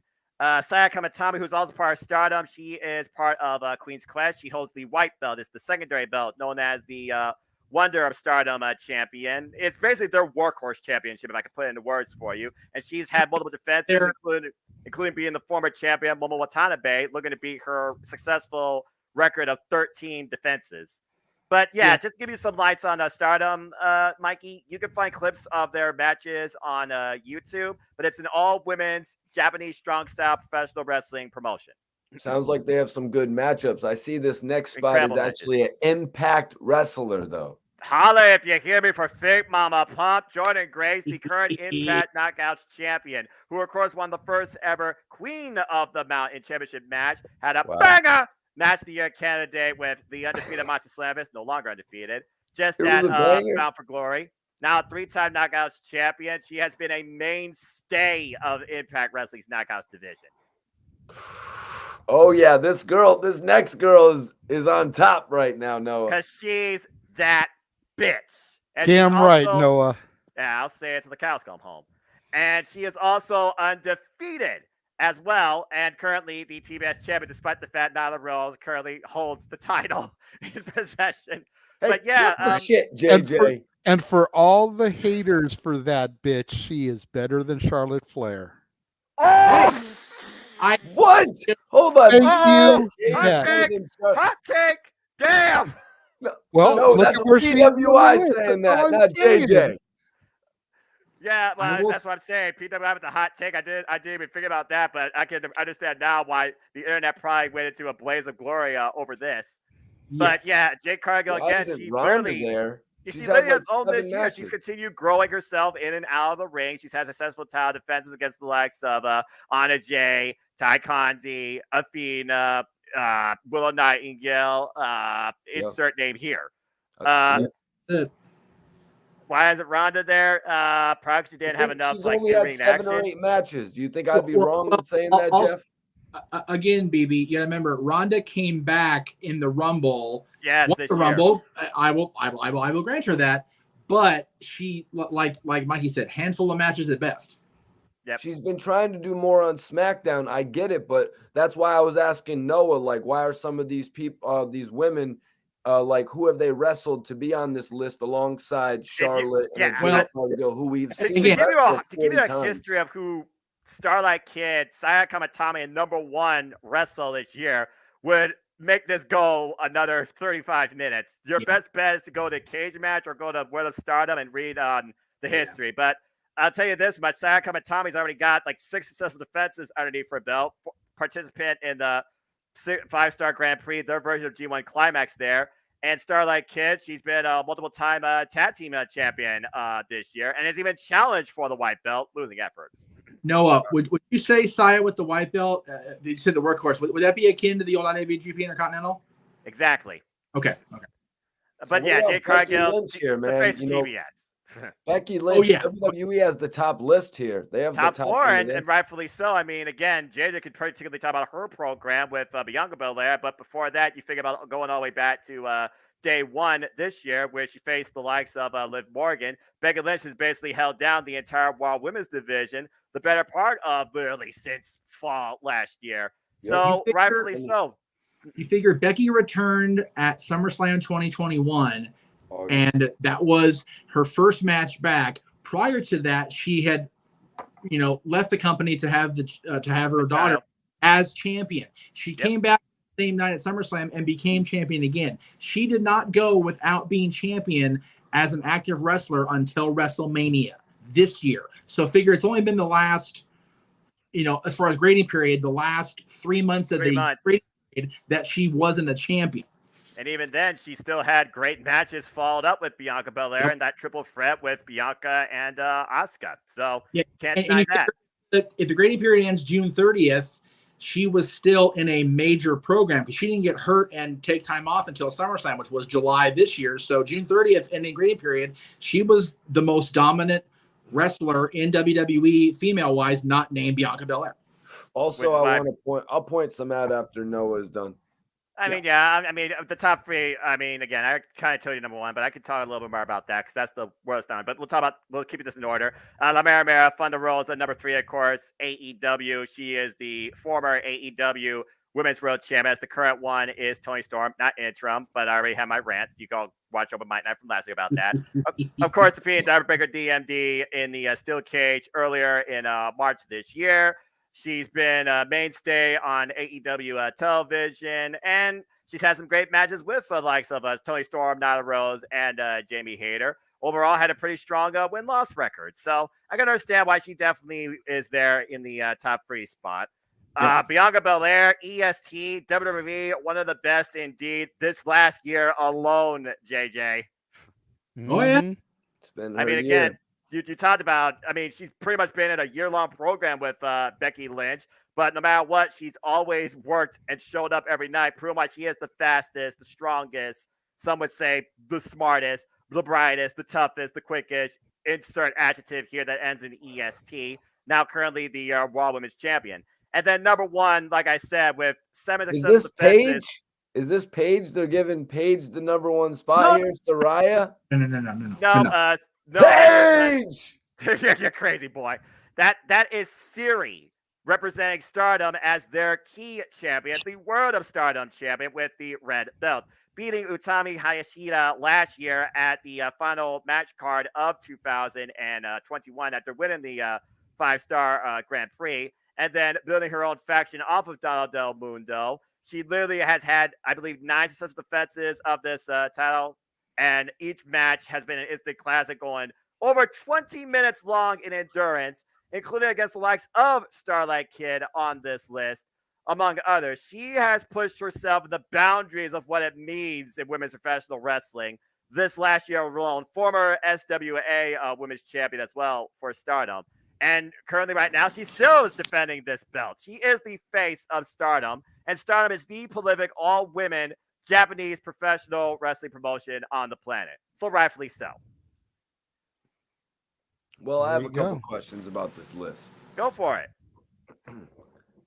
So, Taya Valkyrie.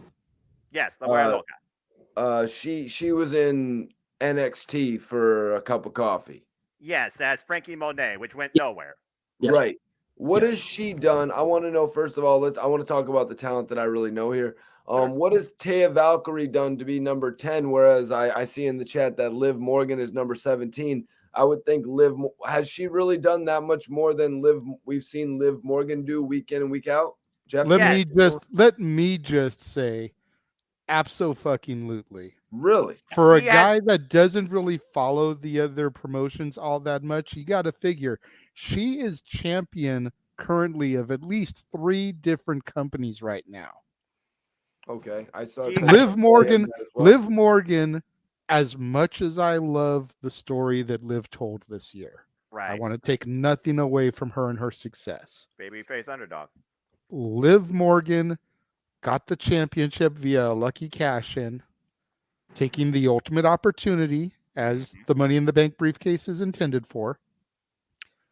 Should have lost the following month because she tapped out as Ronda was being counted 3. The referee just couldn't see it. Bad position.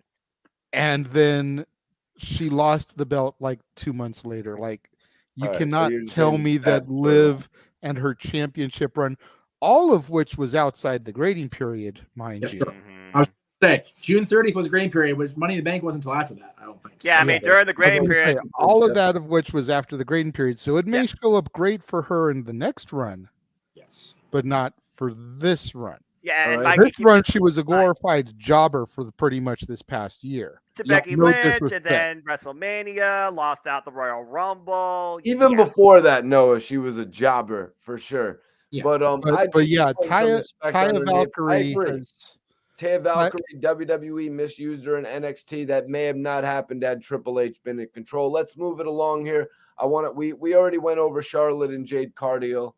I want to bring Cardio? it back. Jade Cargill. Cardio.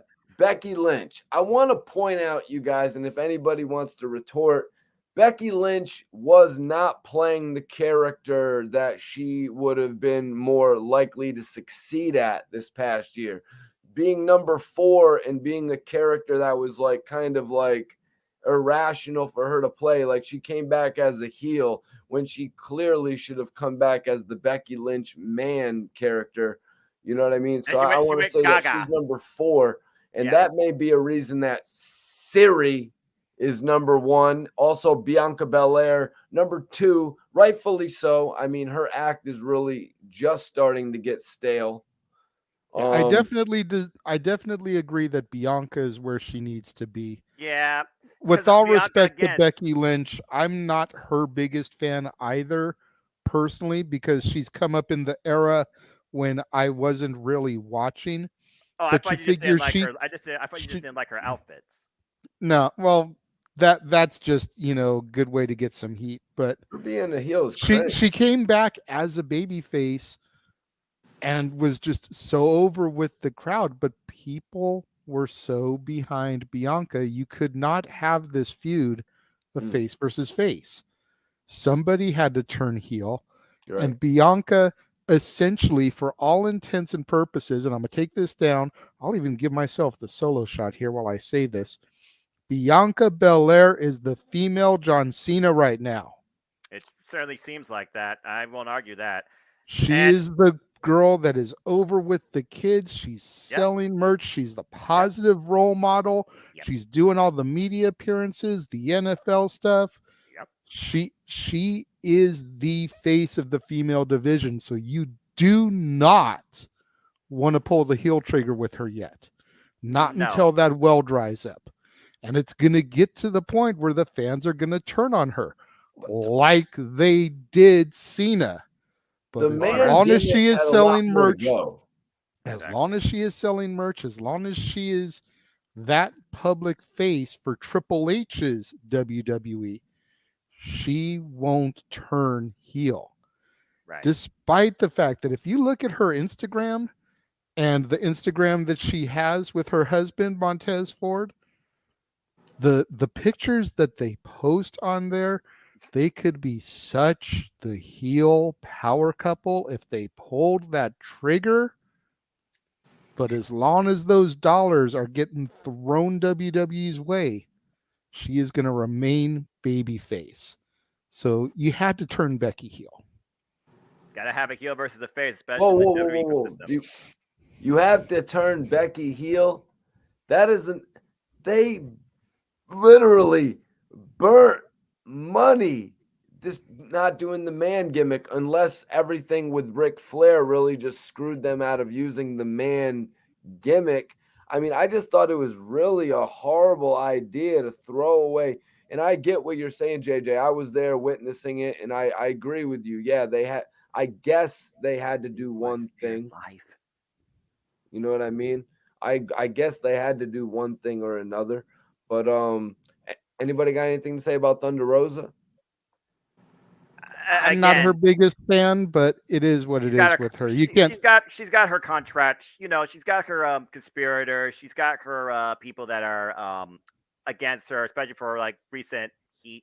But Thunder Rosa, again, she did what she had to do in AEW, defended the title in Japan at 1.2, and beat Undertaker DMD for it. What? Yeah, I'm not Thunder Rosa's. Right, go ahead, Jay. Oh, yeah, you asked in NWA Power. No, not this year. Last year, no. Before, when she came up with before she was in AEW, she was there, and she was even the champion at one point. Yeah. But again, during this grading period. I was just going to say, I'm not Thunder Rosa's biggest fan, but you can't deny that next to Dr. Britt Baker, DMD, Don't forget it. she is the other true face of their women's division. Jade is crawling up there. Jade is crawling up there, and nobody can argue the success of that bitch. But they're going to continue arguing it. But it really comes down to Britt and Thunder Rosa. And I honestly think the only reason Britt wasn't on this list is because championship reigns. Thunder Rosa was more successful this past year. Was Jade.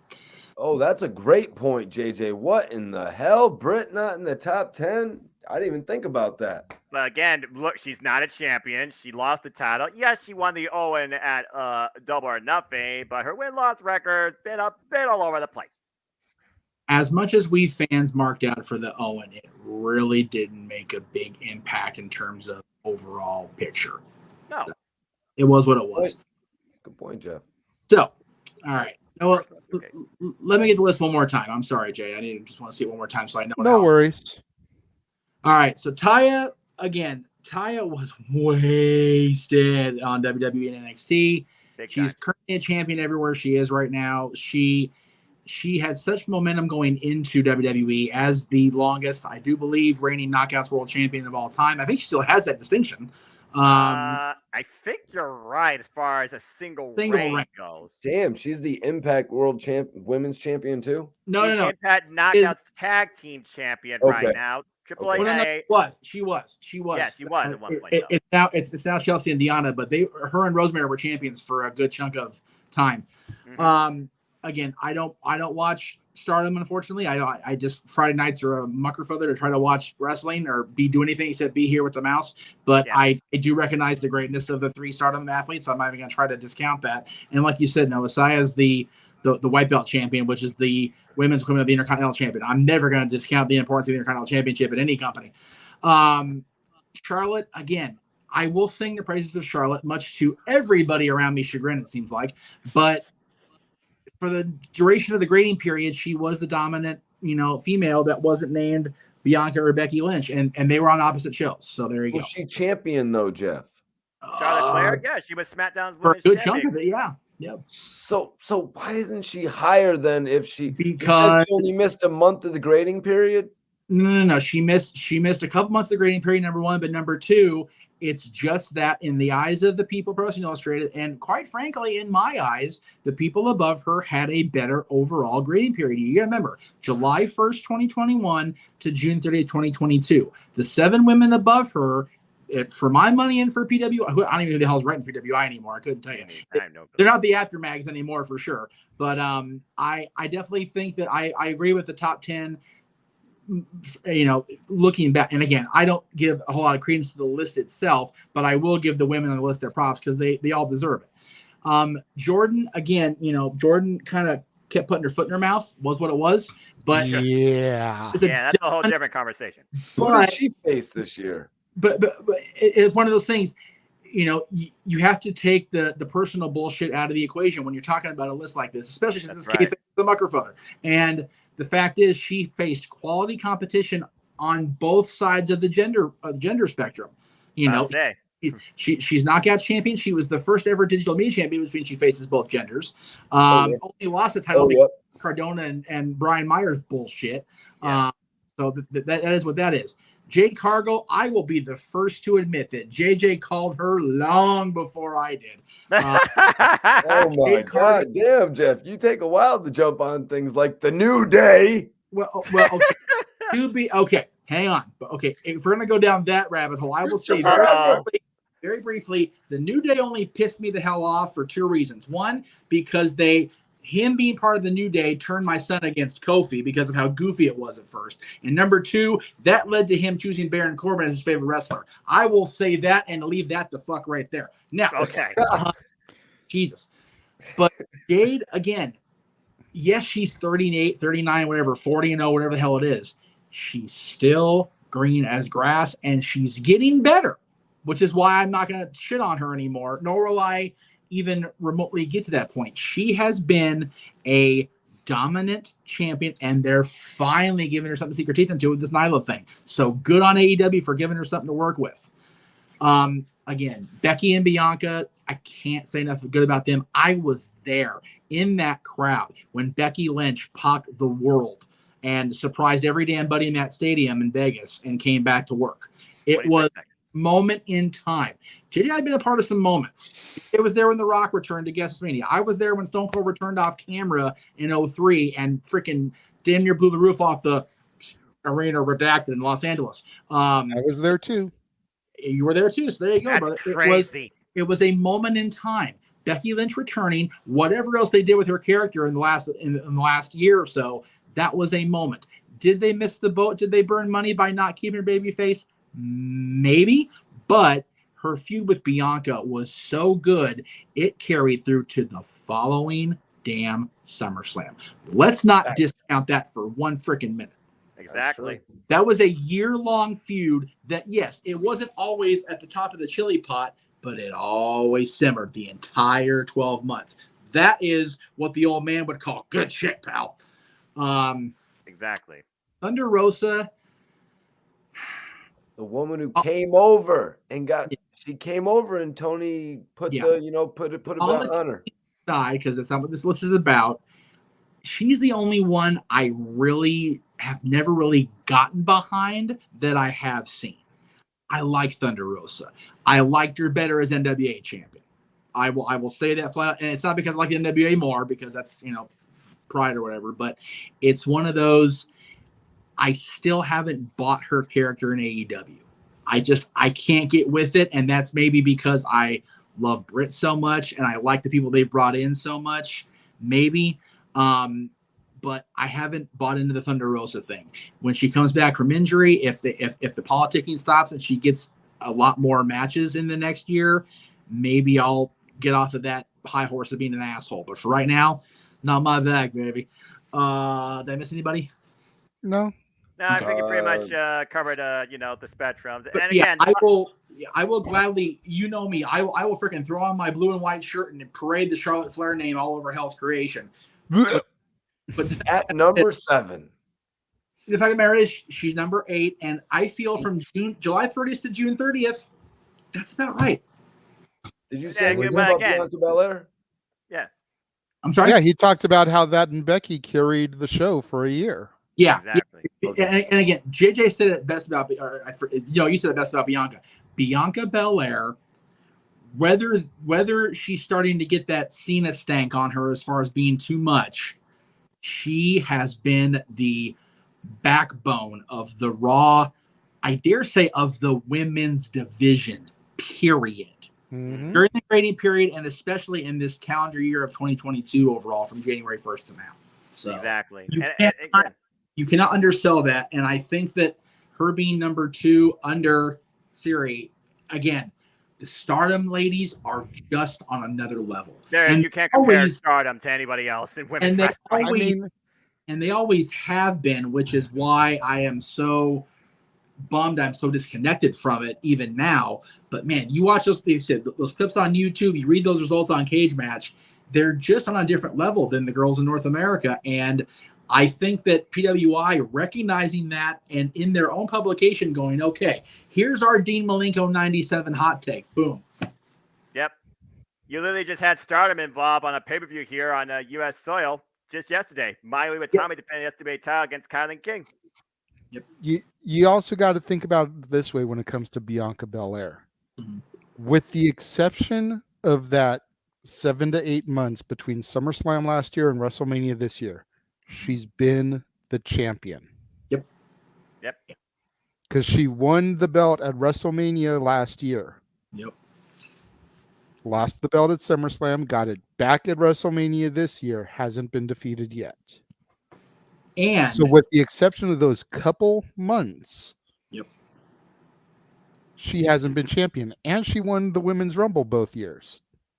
And on top of that, she also, when she's not been champion, she's been directly and occasionally indirectly involved in the championship program. That's your top person. Yep. Period. It really, and I know Lila Gray is an amazing talent. I'm not even going to discount her either. But she's not in the top 10 based on the women they have in the top 10. And again, the perception of PWI's list has always been so controversial. And I say that because the top 500, they're the best. So that means they're the only good wrestlers. No, that means they're the top of the list of how many wrestlers on the goddamn planet. Exactly. Like, just because you're number 501, in theory, doesn't mean you're a shit wrestler. It just means you weren't better than number 500 this particular year. Yeah. Right. If nothing else, this shouldn't affect you. It should only just encourage you. Keep doing what you're doing. What is your limits? Only you decide that. Cardona's all over the fact that he was 13. He's got that on a goddamn T-shirt. He is over. He's putting that shit over. I'm lucky 13, baby. He's owning that because Hey, JJ, I'm curious. Where's Mandy Rose on the list? That's a good question. I don't know. That was all I got was the top 10. I will look at. I'm curious. Where is Killer Kelly? Okay, hold on. Time out. Don't know where Killer Kelly is on the list. She just came back. She has not been a champion. She just got done playing with Tasha Steelz. She has not been involved in Impact Wrestling even for 4 months, my friend. Calm down. Okay. Your time will come. Calm down. But that's a very good question, Noah, because Mandy Rose got that championship at Halloween Havoc last year. So last October. So July, August, September. So for 3.5 months of the grading period, she was not champion. There you go. So for the other 8.5 months, she has been champion. She's been fighting top caliber talent. She has Mandy been Rose, winning on a regular. 21. Okay, so 21. Can you guys hear me? Yes, sir. Jeff. Okay, so she's number 21. She's under, God, Noah, help me, Haya Shishida? Oh, Utami. Haya Shishida? Yeah, exactly. Utami Haya Shishida. 19 is 18 is Rhonda, 17 is Liv, 16 is AZM, 15 is Mickey, 14 is Masha Slamovich, who's been awesome, 13 is Britt, 12 is Miyu Yamashita, and number 11 is Tasha Steelz. Is Chris Statlander on the list? Now, Chris Statlander's probably lower, much lower, because again, she has not had a championship, nor has she been involved heavily in the championship picture while she was being pushed.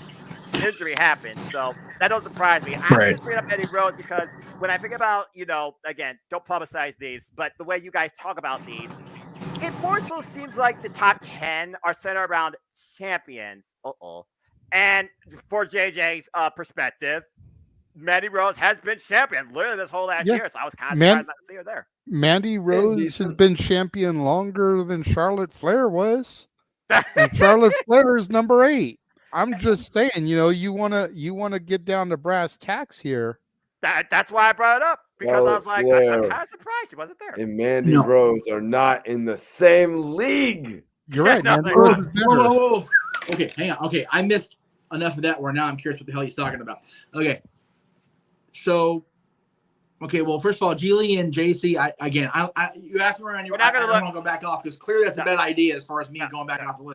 I was bringing up the point, Jeff, that you guys talk about how the PWI is always controversial. Based on what I've learned from you guys, because again, I don't even buy magazines. Again, I don't know if I don't subsidize, Right. When I hear and see this, because my friends share it, or you talk about it, it seems the top 10 is usually centered around champions, or champions at some point. And why it is not my NXT, I've worked with JJ, and I realized to the point that this last year, Mandy Rose has not only been champion the whole year, she's had more defenses than some of the people in the top 10. Yeah, Mandy was champion, as you said, for all but 3 months of this actual grading period. So why she's not higher than, again, and for Mandy, but Mikey, were you saying that Mandy's not in Charlotte's league? Yeah, that's what I was saying. I 100%. Hang on. What's going on? Okay, this is coming from me, who will sit there and freaking woo across the room here just to show how much I love Charlotte Flair. I 100% disagree with that.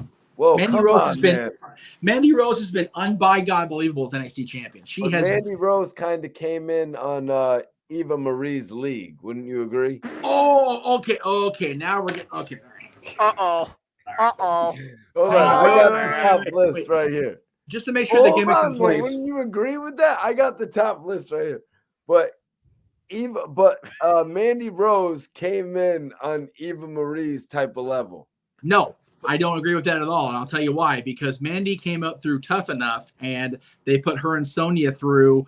Did they fast track her? Possibly, but I think they fast tracked her a bit. She was on the main roster, and they had what I felt was a decent thing going with her and Otis, and then the side thing, bringing Dolphin, bringing the hell's Otis's partner's name? Yeah, they ruined Tucker. that. Thank you, Tucker, and having Sonya involved. And then they just went, okay, just kidding. None of this was happening now. And now we're gonna put you with a random tag team with Dana, which was stupid of them to do. But they put her down, if you want to call that down, to NXT, and she has literally taken what could have been a giant helping, Disneyland diner-sized helping of chicken shit, and turned it into ungodly good chicken salad. Jeff, I am 4 months ago in the No DQ Predictions League. Noah can vouch for this. I predicted Alba Fire over Mandy Rose to win that title. And what was it, a fatal 4-way match or something like that? It was, Stand and Deliver. And for some reason, Triple H is back now, and he still hasn't gone with Alba Fire. I guess I'm going to say it. It is my saying they are burning money. No, not you're wrong. going with You're Alba wrong. Fire right now. Okay. Let me retract. You're not wrong. You have your opinion. You're entitled to it. Sorry. But you're passionate. I love it. Over the last year, if you think about both lists, which is the grading period between July 1st and July 30th, June 30th rather, Mandy's been a tremendous wrestler, and she's been consistently good as in her role as a character and in the ring. She is definitely not the Amanda that we saw on Tough Enough by any stretch of the imagination. Her last 7 years, her 7 years as a WWE superstar have been a revelation to me that the system, even through Tough Enough, can still work if you do it the right way. Sonya's another great example of that. Neither of them even won that year. May Sarah rest in peace, but she was never going to be fuck all on the roster. She just wasn't. She just didn't have that mindset, at least that I noticed on television. Nor did who the hell won the male thing that year? Exactly. Was it the guy who got yeah, exactly. I don't remember.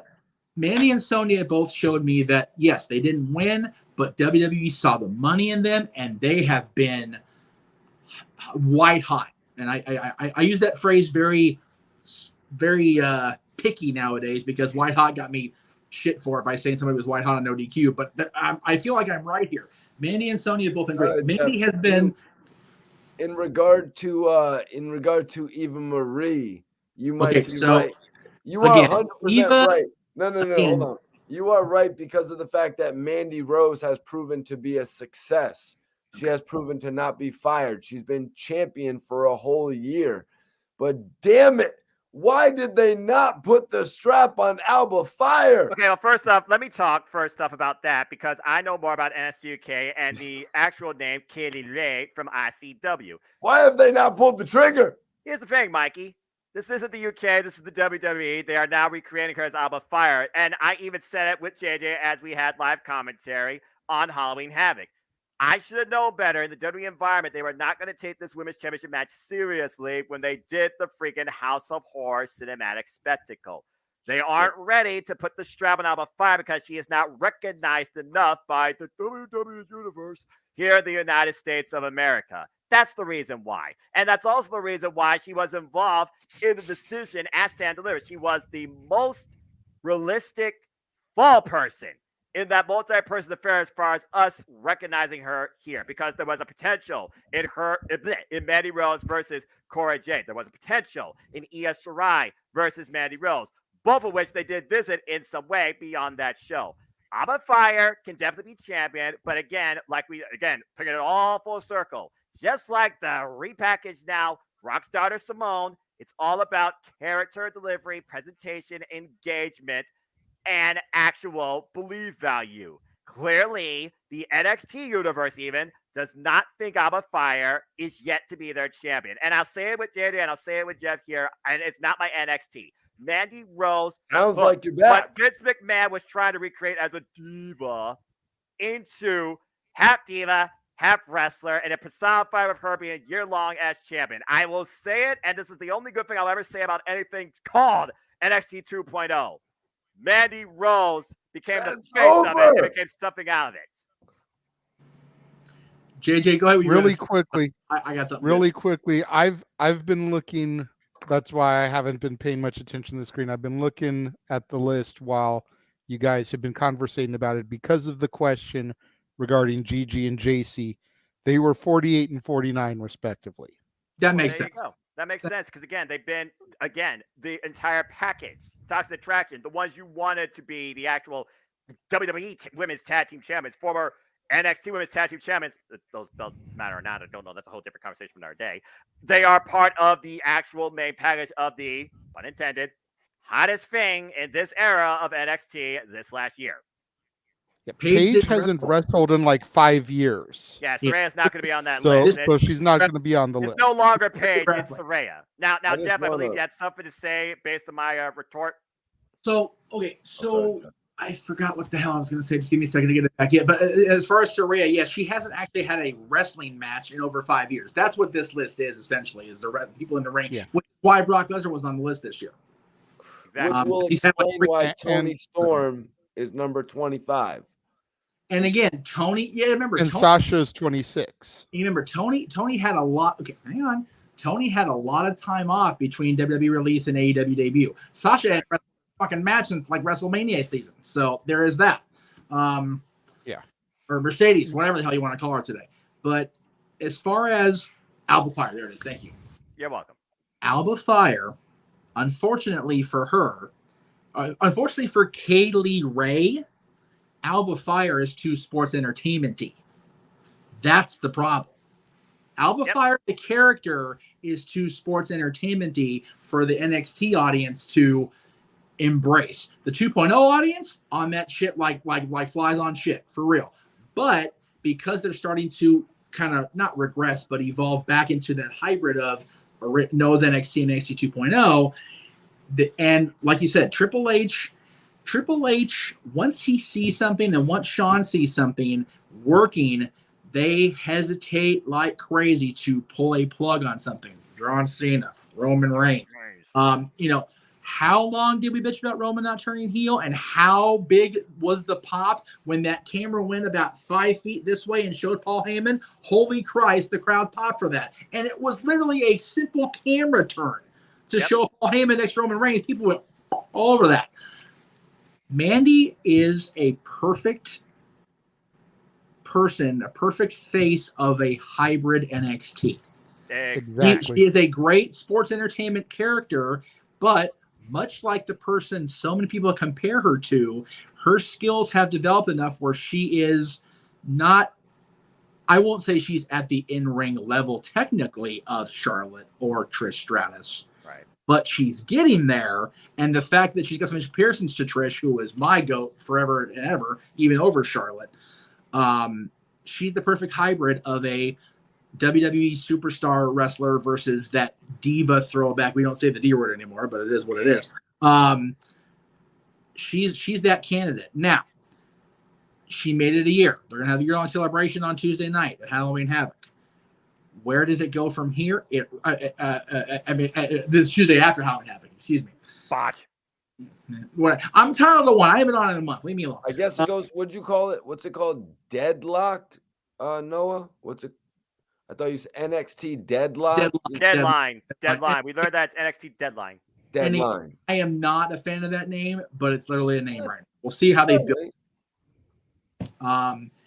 Where they go with her going into Deadline and then into WrestleMania season, that will really determine her ultimate place in history. But the fact that she was up on main roster, hell, for all of us fat boys in the room, gave us a story of a lifetime, man. She fell in love with Otis, man. I was like, yeah, the fat guy's finally get one. And no, that was awesome. They blew that, kind of. Because I guess it was pandemic. It was. It really was, because you figure they had their big moment where he finally got the girl, but it was at WrestleMania in front of 2 people, the commentators. That was it. I love that. Very much the Drew McIntyre thing. If that happens at a stadium, that shit doesn't get pulled. It just doesn't. No. But rather than have everybody involved completely get derailed, granted, Dolph did, but Dolph, I think Nick made his own choices there. He's happy what he's doing right now. Let me be clear. Dolph is the workhorse, just the simple workhorse filler guy in storyline in that company. He's fine with the position, it seems. Yeah, and based on his comedy shows and everything, I think Dolph is doing just fine with what he wants to do. Sonya got a great character after having to sit out with that whole stalker shit. Otis, my God, I was so mad at the way they did Otis. I'm wrong. My bad. 100%. I think they did the best they could. But you know what? That could have very easily been, he could have been released right along with Tucker. And instead you know what? Let's do this. And my God, are him and Chad working so well. Everybody involved in that love story ultimately worked out for the best in spite of the story itself being plugged. And Mandy's the best example of that. They could have completely tank after the Dana thing fell apart. Attraction. Yep. And they didn't, because they believed in her, and they believed in her enough to say, okay, you know what? Let's send you to NXT and see what happens there. And Jesus, JJ's NXT got a fresh dose of toxic attraction because of it. And God bless those 3 women. Absolutely. Holy hell. JJ and I were the only ones vouching. And that's why I brought it up. That's why I'm I brought not it up. ashamed Respect to admit JJ's it. group. I'm not ashamed to admit it. It took me a little bit to get behind them. Yep. Much like it took me a little bit to get behind and start acknowledging Roman Reigns. Yep. When I first turned it on and I saw Roman in the Bloodline and I saw Mandy in Toxic Attraction, I'm like, next. Right. Yep. But as the time went on, as I started to hear the crowd reaction, as I started to see the people respond to it, I was like, okay, something is happening here.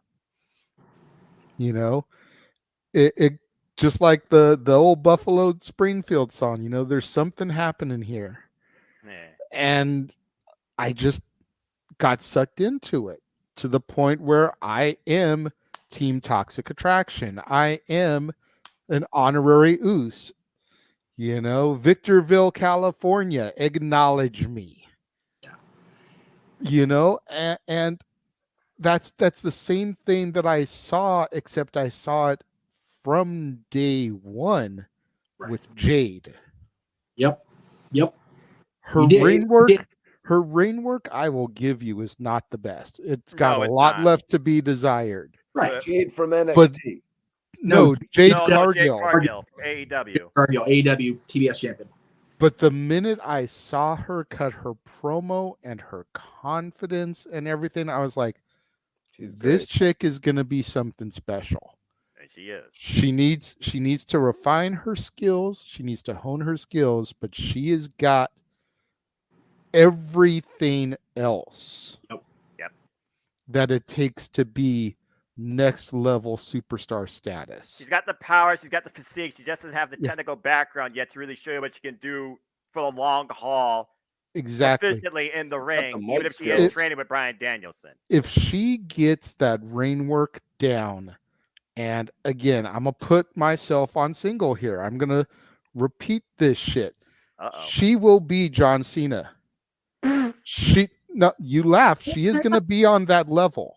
Yeah. If she can get her abilities in the ring down, she is going to be that John Cena level superstar for AEW.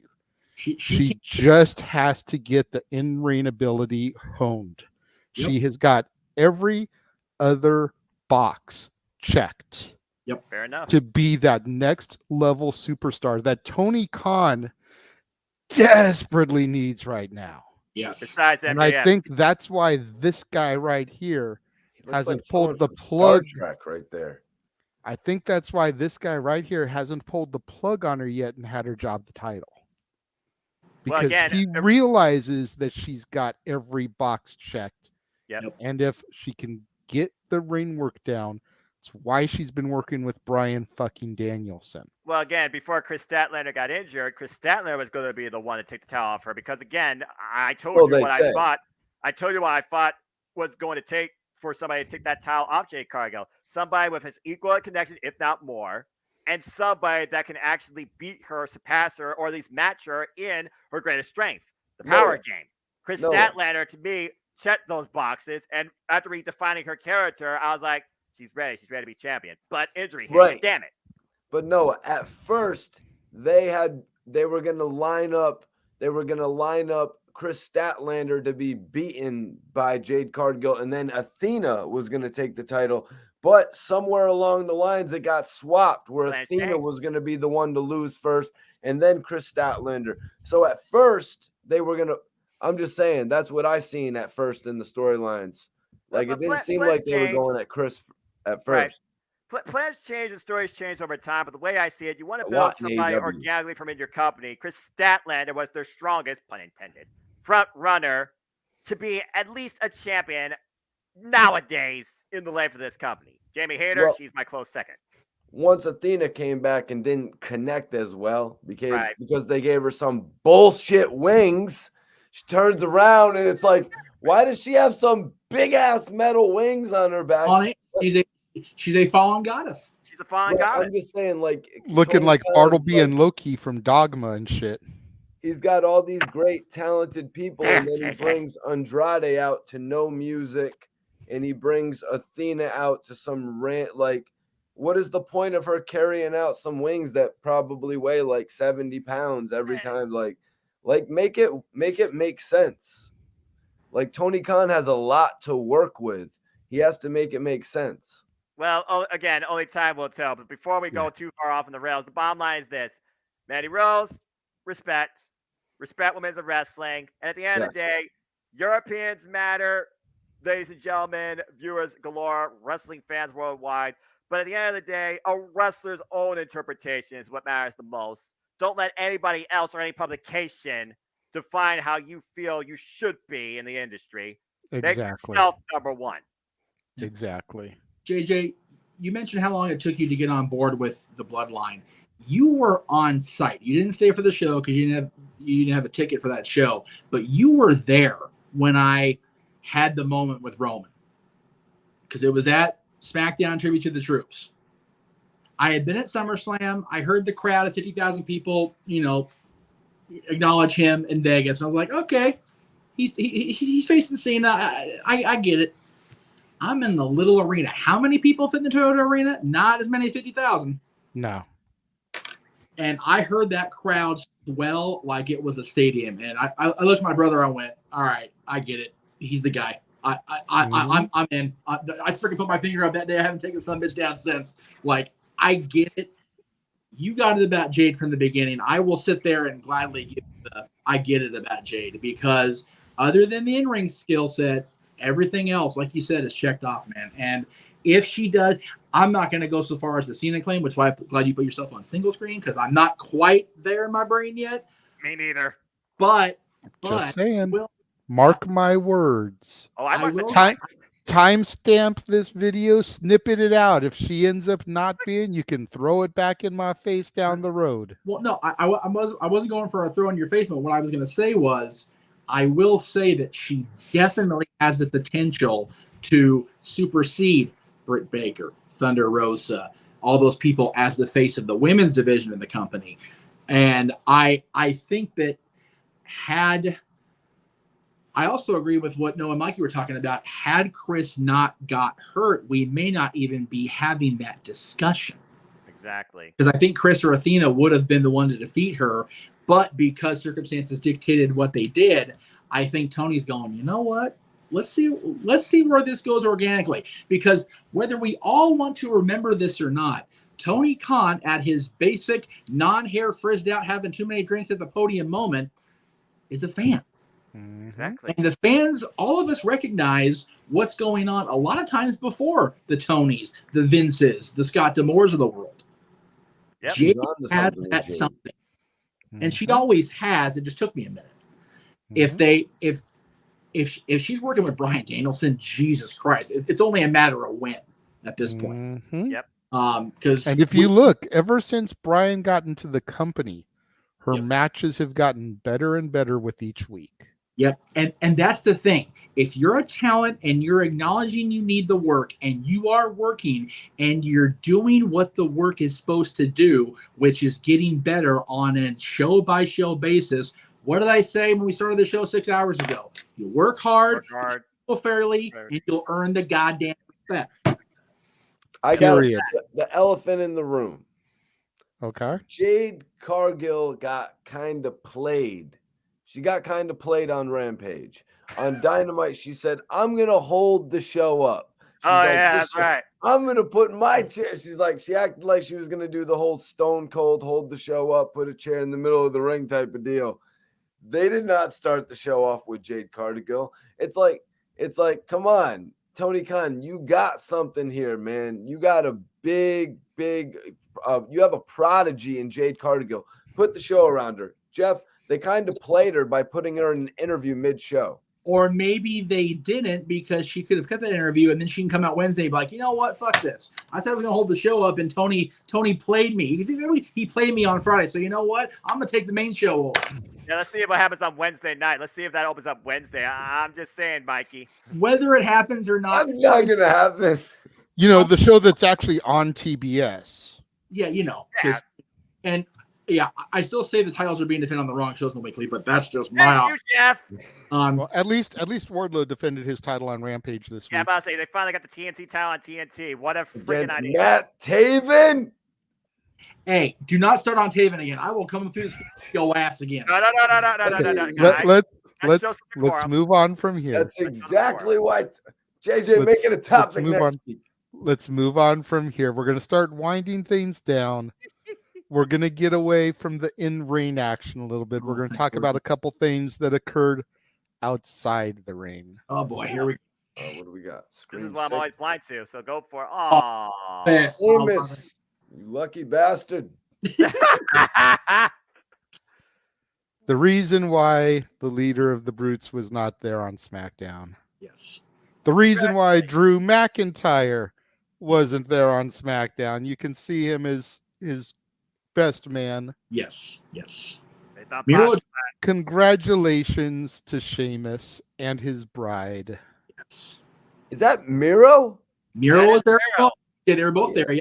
Yeah, they are friends too. I've seen that on They are. video. Again, it's like MJF endorsing Sami Zayn. There really aren't enemies or rivals in the industry. Everybody just wants the entire industry to grow and everyone to just do great. Mm-hmm. Which is how it should be. Yeah, damn right, it should be that. And So it was, congratulations, fella. All the it best. was Enjoy Walter? happiness. Yeah, What? excuse me. It was Gunther that put him out, or it Yeah. wasn't Reigns, right? It Right. was the bloodline. It was the shit. bloodline, not Roman. Then let's run it back one time. Sheamus and Roman Reigns. Let's run it back for the old It is real. 5:15. I beat you in 5 minutes and 15 seconds thing. Well, Ooh. that's I like a long-term thread there. Very good, Monkey. I will say this: there's a lot to do between Crown Jewel and Survivor Series, but at the end of the day, it's a 3-week build. They gotta get something going if they're gonna get us to Survivor Series. If they're gonna put the Wardlow, God, I need a fucking nap. If they put the bloodline in War Games, then they have to start building it. And we've talked about Drew being in there. We've talked about KO being in there. We need 3 more people: Sheamus, Madcap, Pete Dunne. No, not Madcap. Sheamus. Who the hell's the third guy? Rey Mysterio. Rich Holland. Rich Holland. Fuck me. Yeah, damn. All Ridge, right, man. Ridge, Dunn, or Butch, Sheamus, and then you've got Drew and Kevin. You know, that could be the way they round it out. That's the way you get those 5 guys in there. Yeah, that makes sense. I What's mean, the December pay-per-view? there is no no December. There's The no- NXT deadline. So I think Sheamus and Roman Reigns has Royal Rumble written all over it because I wanted to point out Roman Reigns, he's going to put that in The Rock's face that he beat Logan Paul. He's going to be like, I beat one of your little Hollywood friends. right. But we need something for the Rumble. Why not Sheamus and Reigns? They have a lot of faith in Sheamus right now after that whole Gunther feud. He Has Roman gets the crowd hype. faced Sheamus in a definitive match in this big long 700 thing reign he's had? I don't think he has, as far as a long He story. hasn't. I don't think Sheamus and Roman have faced each other once. So there you go. Or is that a bad Royal Rumble main event? No. I love that. No, that's a good Rumble main event, but you got to think like in Rumbles past, you usually have that match against the guy that you know will never win, Like Sheamus. like Hardcore Holly. Exactly. Well, Sheamus has been Sheamus has been world champion. Well, we already know The Rock. So there is the coming chance back. that he could win. But what if Walter loses the Intercontinental title to Rey Mysterio, and then we have him versus Roman Reigns? No spoilers if you read the Respect Results. No spoilers. I don't want to hear that. JJ, it's one of those things. Gunther. It's one of those things, though, JJ. Again, we talk about storytelling in WWE storytelling. 9 out of 10 times you need heel versus face. Walter is not face. Imperium has done nothing to feud or even get on the bad side of the bloodline. So it's one of those things where it's like suspension of disbelief. Okay, most dominant force versus the most dominant force. Challenge of the families.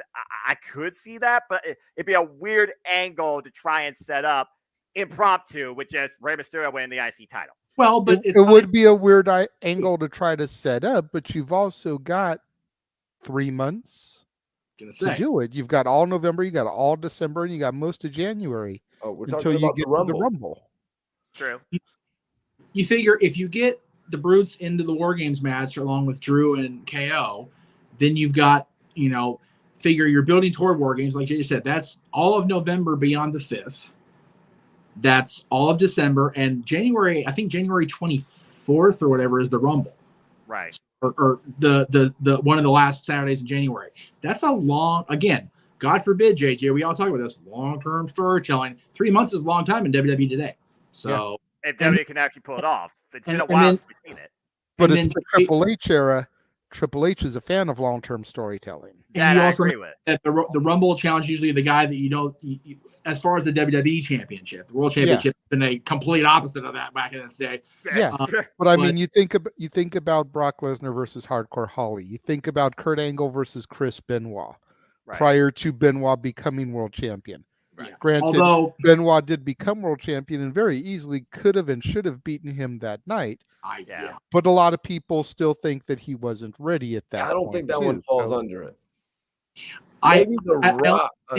But you knew Angle wasn't going to lose going into Mania. Right, because of the match with him with Brock Lesnar. Yeah, exactly. Yeah, the writing was on the wall and the money was already on the table for that one. So that wasn't going to be a thing. But goddamn, they didn't have a good match anyway, as we all talked. Exactly. But Sheamus, even though he's been world champion and nobody's going to beat Roman, hey, you know what? Just because the general thought is he won't beat him, they've got to get Roman there somehow. Exactly. So Roman throws it in, The Rock's face that, he beat one of, as you said, beat one of your Hollywood dudes. Then whether he beats Sheamus or not, as Roman is still sitting there, peacocking after that win, The Rock doesn't need to win the Rumble to get up in Roman shit. He can be at the Rumble going, so you beat your Hollywood guy. Congratulations. Right. He's a freaking skinny blonde little shit that has a lucky punch. I'm fucking Dwayne Johnson. Beat me now. Rock bottom. Beat me if you can, survive if I let you. Right? It's one of those, when you really think about it, guys, The Rock endorsing Roman still didn't get Roman the reaction that the old man wanted. It took how many more years before that camera thing I mentioned earlier? Exactly. Over 6 years. In that situation, it would be better for Gunther, JJ's choice, though, than Sheamus, for Gunther to take the WWE and the Universal title, I think, rather than Sheamus. I don't know about taking the title, but I think a program with Gunther would be awesome. I agree. Well, hang on. I think a match with Gunther versus Roman would be good. Program long-term, again, that's a lot to try to, even over a long period of time. It's like we're both dominant. The fans jeer you. The fans jeer you. The fans acknowledge your awesomeness. They acknowledge our, like, what the fuck are we even doing fighting? About to say, yeah, it's kind of. But but a one-off, just be like, okay, so you big and bad. I'm still gonna whoop your ass and prove my, I'm the GOAT. That's different. But a long-term program, I don't think works. Sheamus, especially since the Bloodline took out the Brutes or took out Sheamus, that has a potential to be maybe not a Mania storyline, but definitely a Royal Rumble storyline. Again, you got to fill out time between WrestleMania and the Royal Rumble. So, I mean, think about the beginning of this year. Which is why I still think, and I think I mentioned this in the last part of my 5 minutes before the Mask Mafia killed me last week. I think the Chamber being there is still pivotal because the Rumble winner has his path, has her path. They're going to Mania, they're going to SoFi, they're doing whatever. The champion no path this year, Jeff. What happened? There's no path this year, though. If The Rock's just going to take the spot against Roman Reigns, that's where I was going. If The Rock doesn't win the Rumble, but he still wants Roman has to, at some point, lose the championship. Or there's two things. Either Roman has to lose the championship, or Rock has to get Roman so worked up that he goes, no, I don't, I'm Roman Reigns. I'm dictating the thing here. I'm not going to face a Rumble winner. There's that scenario, or he goes into the Chamber and loses it in the Chamber.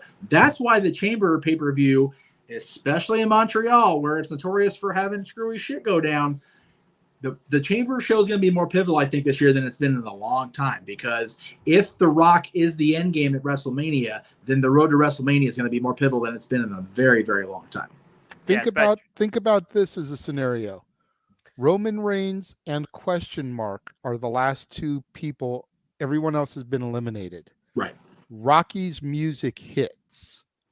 Question Mark hits their move on Roman. 1, 2, 3. Yes. You just set up Rocky Roman, and you got the straps off him. And then the Rumble winner has a path. Clear path to whoever just took the belts. Maybe I'm thinking a little too old school WWE here, but I think that they would have the Chamber possibly be for the U.S. title, and then Roman. And once they lock in The Rock for WrestleMania, they potentially have the winner of the Royal Rumble face Roman Reigns and the Chamber in the main event in Montreal in a singles match. But then they do the Chamber with the newly solidified U.S. title once they have The Rock locked in. Am I thinking like two really early WWE right there? You are. And here's another thing to think about. The winner of the Royal Rumble could challenge Roman for the titles on night 1. Good point. Then The Rock could face him on night 2. Okay, that's good. I didn't think of that. I like that scenario, Jay. My only minor beef with that is then you don't get somebody else potential to have a main event on night 1. Because you know Roman's in the main event night 2, whether he's facing The Rock or not, especially if he's the champion. Number 1. Number 2, Mikey, I don't know if you're thinking too old school WWE, because I do like the idea of Roman dropping the belt at Chamber, whether it's in the Chamber or not. Well, I was saying he was going to win, Jeff. Real old school WWE. Well, okay, him again. Knobbing Cody out. So here's where my brain gets all twisted and fucked up. I still maintain, despite arguments a lot to the contrary, that the WWE champion, the undisputed championship, whatever the hell Vince wants to call it this way, or Triple H call it. There's another botch. No, thank you very much. Botch. I don't think the title needs to be involved in that feud. It's so much more about the family. It's so much more about the Anawahi legacy. Exactly. And again, if scenario plays out like I talked about, and Rock does win and become the ultimate WrestleMania GOAT by beating all of the previous faces of the company in the WrestleMania era, which would be the case if he beat Roman Reigns, then Rock's the champion. And much like happened at Royal Rumble, 10 years ago, I still, other than John getting the title back, which was fine by me personally, I don't think that was the right decision to take it off Punk. I don't think it's the right decision to take it off of Roman and put it onto The Rock. I agree. I don't think The Rock in 2023 WWE doesn't need him to be the world champion. I don't think The Rock. I don't think The Rock wants to be champion personally. Again, for this feels like literally it's just a matter of family. It's a matter of endorsement. Someone's going to make history. The fact that we got the Elimination Chamber actually in a realm that matters, both in storytelling and location, literally tells me that, yeah, that's the perfect opportunity to have a changing of the guard for the championships. Because at the end of the day, Raw still does not have that forefront runner, top star, top key title, which still makes Raw feel empty channel surfing 3-hour click through.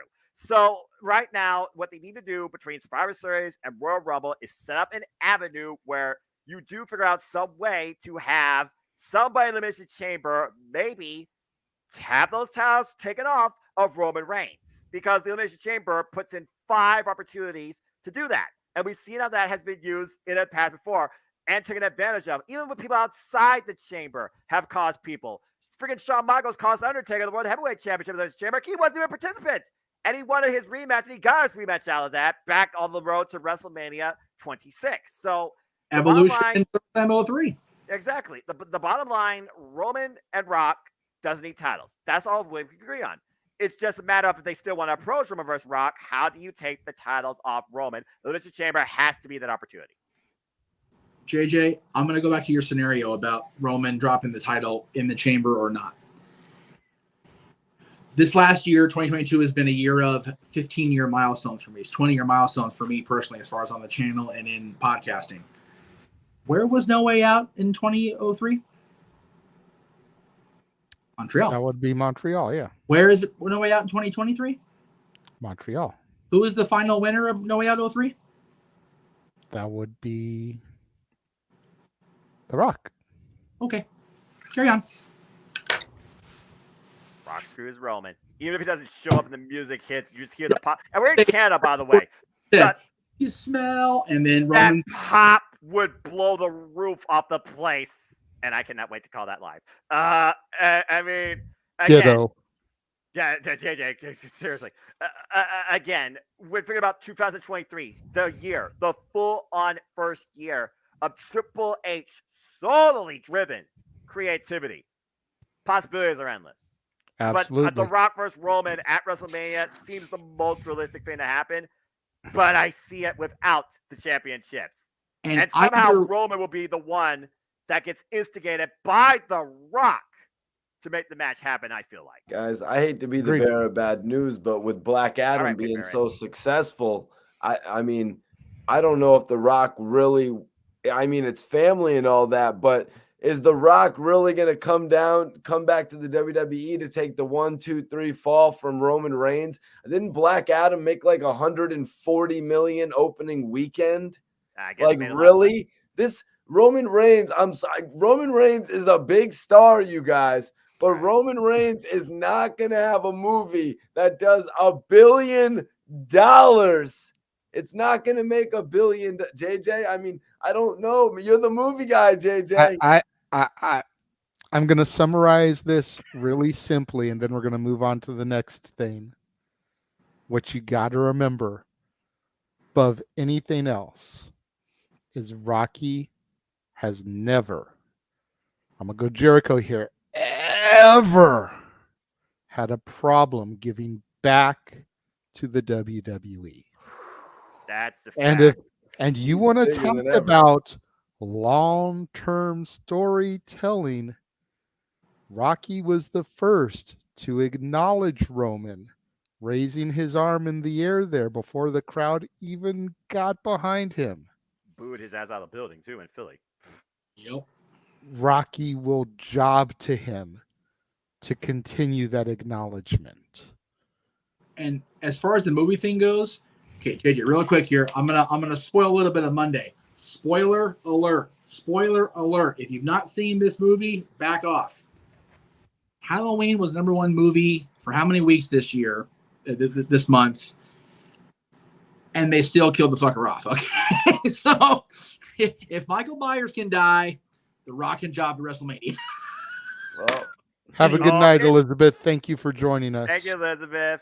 The Rock's movie made about 3 times. I know, but I'm just saying. The Rock's movie also wasn't released to streaming the exact same day it dropped in theaters. That's a very good point also. And a lot of people stayed home and watched it on Peacock because Kills was so divisive.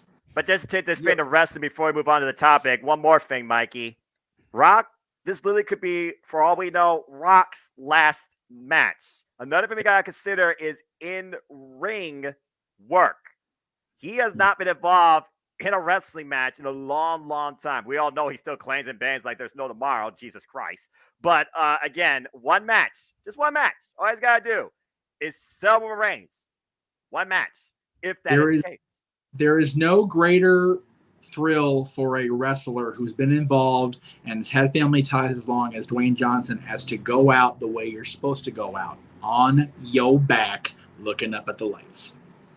And you also got to keep in mind and think about this, again, I know we said that was going to be the end of it. We're going to move on. But you talk about the legacy and putting over the next generation and the family ties. The odds are still really strong that in Hollywood, California, Rocky is going to go into the Hall of Fame. Yep. Possibly to even be inducted by his fucking daughter, who's now in the company. Yep. You want to talk about legacy, giving back to the company that made him, putting over the next generation all in one weekend. Ta-da! I can think of a really good personality who was also regarded as the greatest of all time that happened to go in the Hall of Fame the same weekend and then went out on his back the next night. Granted, he unretired about 4 or 5 times. I'm not even going to go down that fucking rabbit hole. But, yeah, Nate did it. If Nate went out WWE-wise on his back after a beautiful weekend, so can The Rock. Exactly. Guys, The Rock is, I'm sorry, but The Rock is worth, dude, the Nature Boy never had a movie make over $100 million opening weekend. Doesn't have to. Talking about a bigger scale here. That, but what does The Rock have to prove in the 20 by 20? It's not about what he has to prove. I'm just saying, guys, it seems very unlikely that The Rock is going to come back and do this. It's so a big deal. Okay. If we're going to make the argument about the movie thing, then we'll go ahead and make the argument. I'm sorry, Jade. I know we said the end thing about 400 hours ago, but it is what it is. The Rock, other than mentions in promo by both Cena and Punk during their respective programs, The Rock has never made his return storylines about the fact that he made a movie that did so much box office last week, and that's why he's back to put that. He never, ever, ever, ever, ever has come back to promote a movie or to, wax proxy or brag about his movie. That's not what the WWE is about to Dwayne. WWE is about his family legacy, and that's what the match with Roman will be, win or lose. So my goddamn point. Shut the hell up. If your argument is he can't lose because the movie made $100 million, then that is a invalid argument as it pertains to the WWE storylines, because it will not be part of the storyline. Jeff, he never has had movies as successful as they are right now in the past when he returned. Somebody that can look up stats on a computer, because I can't on my phone. What was the year when he made his return? What movies came out for Dwayne in 2010, 2011, 2012, and 2013? So help me out with that. He's gotten much bigger since then. I understand that. I'm going to address your argument logically and rationally with figures in front of me. So I'm just curious. No worries. Give me 1 second here. I would do it if I had my computer with me, but I wouldn't plan on being here at all tonight. I wasn't supposed to be here by the shirt. Okay. All right. What years did you say again? 2010 through 2013. Okay. 2010. Tooth Fairy, The Other Guys, Faster. 2011, Fast 5. 2012, Journey 2. 2013, Snitch, G.I. Joe Retaliation, Pain and Gain, Fast 6, Empire State. 2014, Hercules. 2015, Furious 7, San Andreas. That's about when it starts to change right there at Hercules. Okay, but Fast 6, yes. Hercules did not do near enough, and that was after the period I mentioned. No. Hercules was a failure, but that's when it started to change. The only one in the period that JJ mentioned that was at the box office was G.I. Joe because it didn't do as well as projected. But every single other thing JJ said, granted, it didn't make $100 million friggin' dollars like Black Adam has. Black Adam also has the power of DC and Warner behind it. I will grant that. But even still, Tooth Fairy and Tooth Fairy's a Disney thing, and I'm not gonna pump the company's ass too much, but it did better than So that's where we're gonna start. Tooth Fairy, right? That's when he made his return in 2010. Well, okay, no. Okay, he officially made his return in 2011, going into WrestleMania. So we had Faster. I will gladly acknowledge that none of those movies have made the movie that made the money that Black Adam has, but he was just starting his involvement in the Fast series, which I don't care what anybody fucking says. Dwayne getting involved in the Fast series rejuvenated, I dare say, saved that franchise after Paul's death. Number one. Okay, so Fast 5, 2011, and then he also did The Journey to the Mysterious Island. Both big movies right there. Snitch, back to his regular gridiron gang style movies. Very great movie. I love Snitch. G.I. Joe, like you said, a failure. Pain and Gain remains the same. Now, Fast and the Furious is where they take it up to the next state. But then, or the next stage, Empire State comes on after that, which is it's a low budget movie where he's not in much of it. But it did well despite projections and a low budget. But Hercules, Furious 7. He was too far ahead. So go ahead. I'm talking when he returned. JJ, what was it? This is when he started to get big. This is why he can't come back to the WWE. No. My argument was, you're talking about he won't come back to wrestling because Black Adam did so well. What I'm trying to point out is when he did make his big return after 7 years and Cena was up his ass about stuff, was between 2011 and I'll say even the summer of 2013, just to give that little grace period. Those 2.5 to 3 years that he was involved in stories directly, he was still at the box office, still making decent, if not better than decent money, and not one time did he himself or the creative writers behind Raw or SmackDown ever have him bring up the fact that his movies were doing well or they were doing shitty. It was only, as I recall, Cena mentioning a couple times that I'm coming back and I'm never going away, and I did Jeff, anyway. That's the answer. Which he did do, but that's Cena mentioning the fact that Rock was gone, not the fact that his movie did so well. It was the fact that he was back in storylines. He just wasn't on TV every week. The Rock himself and the creative writers behind it have never been like, all right, well, since Journey made so much money last week, we'll go ahead and let Dwayne have the week off. It was never about that. Well, Jeff, that's the point. After Fast 5 and Fast 6, one of those movies, I think Fast 6 grossed over $1 billion. At that point, I mean, Furious 7, San Andreas, you know what I mean? At Mona, The Fate of the Furious, they're paying this man $20+ million to do Baywatch. I know. Jumanji, Rampage. He's making movies at that point. Before then, he wasn't making movies that made $1 billion. Now he's looking to make movies that make $1 billion. I don't think he can come back to face Roman Reigns based on that. He's too busy making projects that make $1 billion. Okay. So the way I interpreted your argument was invalid, so I apologize. Okay, in that case, I like what you had to say, man. It was some good debate and shit. Well, no, as far as scheduling goes, yes, that's definitely a factor, as is the elephant in the room being the insurance.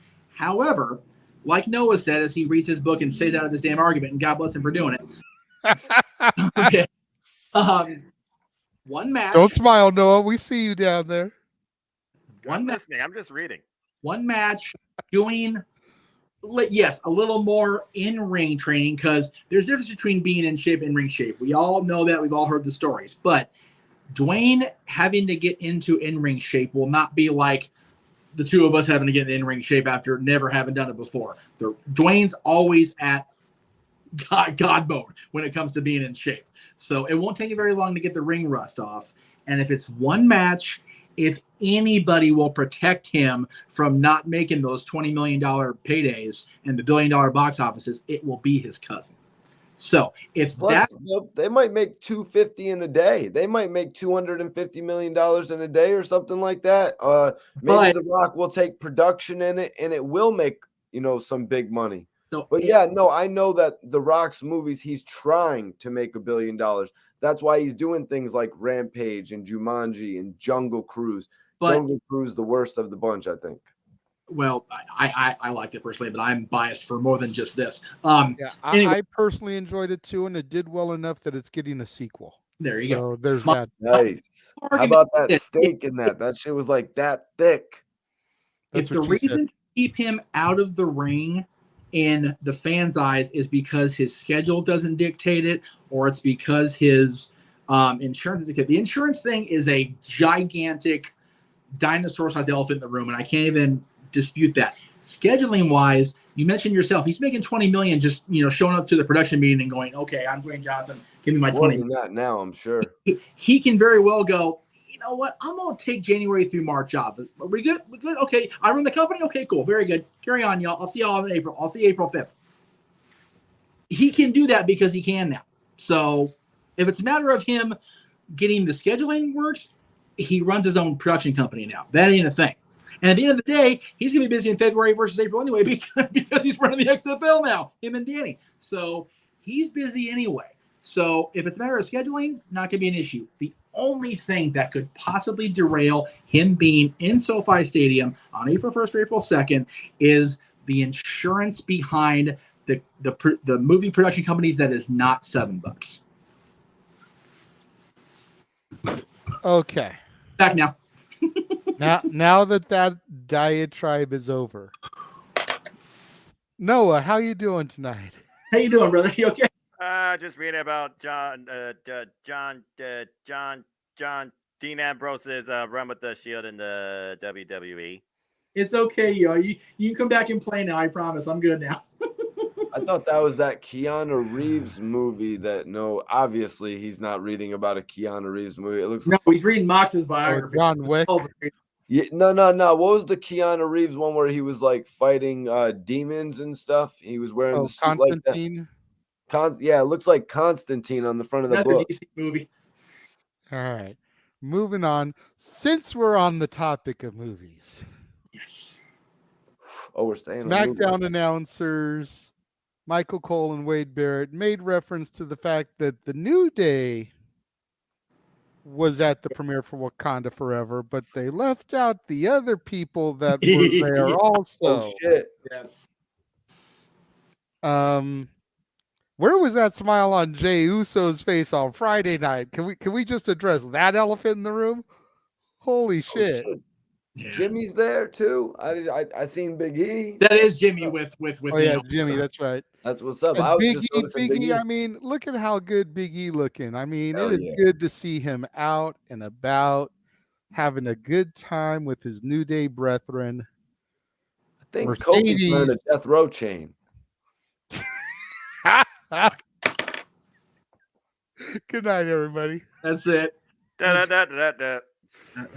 What the hell is Mercedes not wearing in the middle of Hollywood? You got to figure this is a Disney production, so this is outside the El Capitan, Hollywood Boulevard, and she ain't wearing that. She is in the wrong part of Hollywood to be wearing that little clothing. Are you sure about that out there? Wow. Are you sure about that, JJ? I mean, you see the red carpet and people have the fuck, what's the word? No, it's stop. That's it. Transparent. There it is. Transparent. Whole one-piece dress ensemble. I'm like, okay, well, you do what you want to do. I mean, what do I know about fashion? I know less about fashion than I know about movies, and I haven't watched movies in over a decade. Anyway, continue. Okay, I had to cover that for what I was about to say. JJ, you're not wrong. Just throwing it out there. Again, it's a Marvel Studios thing, not a Walt Disney Pictures thing. That's probably why they had that gray area of premiere attire. But the elephant in the room is very much the fact that Mercedes and Trinity were with the New Day, and they weren't even mentioned, even though they're supposed to be in. Or was Jimmy? Right. Yeah. If Jimmy was there, again, Jimmy's there supporting Naomi. Jimmy's there supporting Trinity being there, but my whole thing is, are they in the movie? Because I don't think any of them are. If they are, then I'm wrong. I only think maybe it happened because maybe Mercedes is part of our family. Go listen to me. Part of the Disney family. Jesus Christ, I'm turning into a shield before my very eyes. Is part of the Disney now through Lucasfilm. So maybe there's a little bit of cross breeding promotion there. I don't know. But yeah, for my way to not even mention the fact that they were there and purposely not show stills or video from the premiere because they're in that shot. Finish this up eventually. Like, that's not right. Uh-oh. That's not right. Yeah. Okay, there we go. I can put my shit down. I mean, they're just. I mean, again, they've been doing their own thing since leaving WWE when it came to their stance on the women's tag team championship. But according to internal memos, they're back in good. They're back in nice with them again. So what the hell's the point of keeping them off people's mouths? I mean, I don't know. JJ makes a great point. If they're indeed making nice with the company and they're part of the company that went to the premiere, which again includes the New Day, who is still very much in WWE's good graces, so much so that they're getting more TV time than they have in a long time right now. Put that shit over. Hey, 6 for WWE Superstars were at the premiere.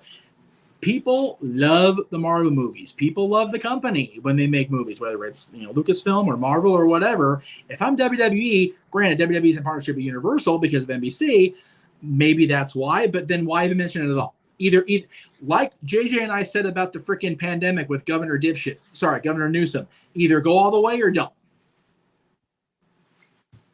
I don't know. I figured it was just friends that were just going to go watch a movie. Which is, again, agreed. But if you're going to have your number one announcer, Michael Cole, mentioned on television, don't avoid people being mentioned. Oh, okay. I didn't hear that part because I was reading it. Yeah. Oh, okay. When the New Day came out and had their match on SmackDown, they mentioned how they were at the premiere for Black Panther: Wakanda Forever this week. How good it was to see Big E out and about, which I totally echo that sentiment. Oh, yeah. We miss that guy so much. Everybody in the industry wishes Big E the best. I do mean everybody. But then you look at the other 3 people that are there with the New Day, one of whom was on SmackDown this past week. Right. Did not get mentioned. Nope. They even could have danced around it and been like, Jimmy was also there with his wife and friends, and just left it at that. You didn't even have to say the names if you didn't want to, but still reference and allude to. Yeah, that's bad. That's bad in my part. That's bad PR. And you talk about rumor has it internal. It's not like we've heard an official statement from WWE, but you still should, I believe, show some respect towards Naomi and Sasha Banks, whether or not they go by the real names or not, whether or not they're doing their own things, whether or not they're even with the WWE, actually remains to be seen. But yeah, if you're not gonna, bring the respect to everybody in that photo, why even bring it up at all? Yeah, that was just my thing on that one. You're right. You're right. That's what I'm saying. I agree with you. That's a subtle statement. I was going to say, it's not a huge talking point. It's not something we have to spend a whole lot of time on, but it was interesting to me. And I was going to bring it up anyway when I first saw the picture, because it was nice to see the group of them out like that. But then to hear the commentary on SmackDown, it was like, yeah, this kind of turned more story-wise than I had intended the topic to be, by the fact that they didn't acknowledge the bloodline that was in the picture. Well, I mean, again, I don't have Fox. I only see YouTube clips, so I had no idea.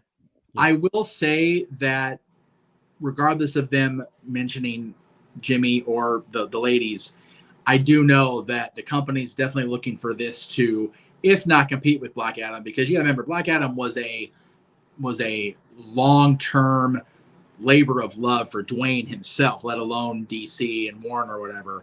Everything that I'm hearing regarding Black Adam, and I haven't watched it yet, I'm hoping to watch it this week.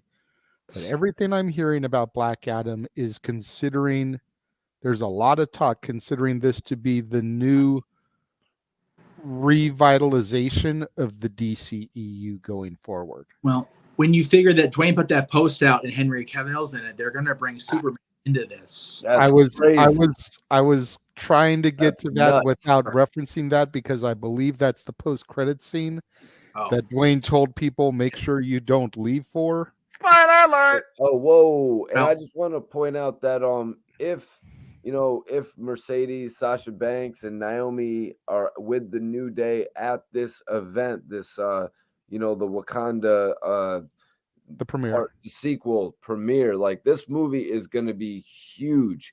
If they're at this event and they're not saying that they're with the WWE, then that's just a loss on the WWE. You know what I mean? Yeah. That's a loss on them because they should have these people out there, these wrestlers out there as their spokesperson at these huge events. Because when I'm talking about billion-dollar movies, this is one of them right here, Noah. So Yeah. for Sasha to actually be there and talking about how she's with the WWE, that would just be big, for publications and shit. Yeah. WWE hasn't made any press releases yet, but we've been hearing for a while that Sounds they like are they're back not. on their internal roster. yeah. So at the very least, that they should be announcing these guys as doing goodwill publicity for them, even if they're not on the television just yet. Yep. Exactly. Yeah, I agree. I agree. And again, I don't know who attended the Black Adam premiere because I didn't see anything about that. But The Rock being The Rock, they didn't mention that on WWTV at all. Exactly. So, the fact that they went out of their way to mention New Day being there, but not mention the other three that were there, that seems almost like another petty shot. And if I'm Mercedes and Trinity, I'm going, you know what? Fuck this. Deal with it. They didn't mention Black Adam on any WWE television. Not that I'm aware of, no. Because The Rock Wow. went so hard promoting Black Oh, he Adam did. all over his social media. He went so hard. Dwayne has been involved Pause. in the project for over a decade. It has been in developmental hell. You talk about development hell on some movies that, JJ being the movie guy knows what that term means. This movie has been in purgatory for Best over a time, decade. though.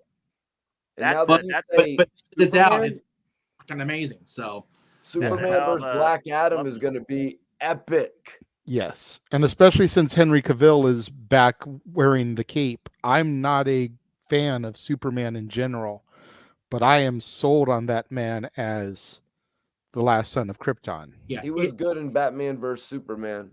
I was gonna say it took that Right. one for me to really get with it because Man of Steel kind of was what it was. It's a long, and again, if you're gonna reboot the story, you have to have a little exposition, but that's a long goddamn movie. Yeah. I haven't seen it, unfortunately. Check it I out. mean, Check it out. I do recommend it. We'll close this segment out with this. Being that I was never a Superman guy, I did do my research when I covered it in DC last year. And Jeff is a Supes guy. For the longest time was a fan of the Boy Scout as opposed to the Dark Knight. Yeah. I converted him to the dark side though. Well, But both, but yeah. But I'm sorry, in what way? originally Superman the movie and Superman 2 were supposed to be one movie.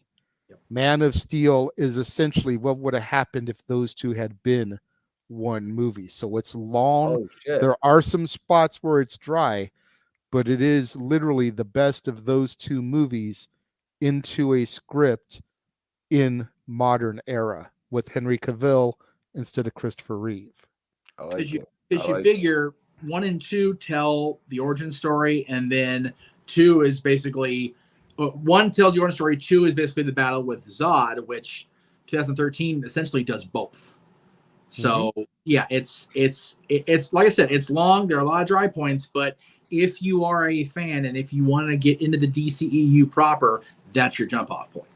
And Exactly. Henry was in Justice League, the 4-hour one. Yep. Yeah, So that's he's when I was sold, he's- epically sold he's- on it. Yeah, Anyway, yeah. Henry's been this era's Superman, whereas Batman's changed roles about I think 5 times now. Yeah. and it took the intro to Justice League to really sell me on Henry. Right. When they did that little snippets in the beginning, and they were interviewing the kids, talking about Superman and the kids were interviewing Superman. That's what really sold me on him as Clark Kent Superman. The way he responded to the children. That's what roped me into it. Moving on. Yes.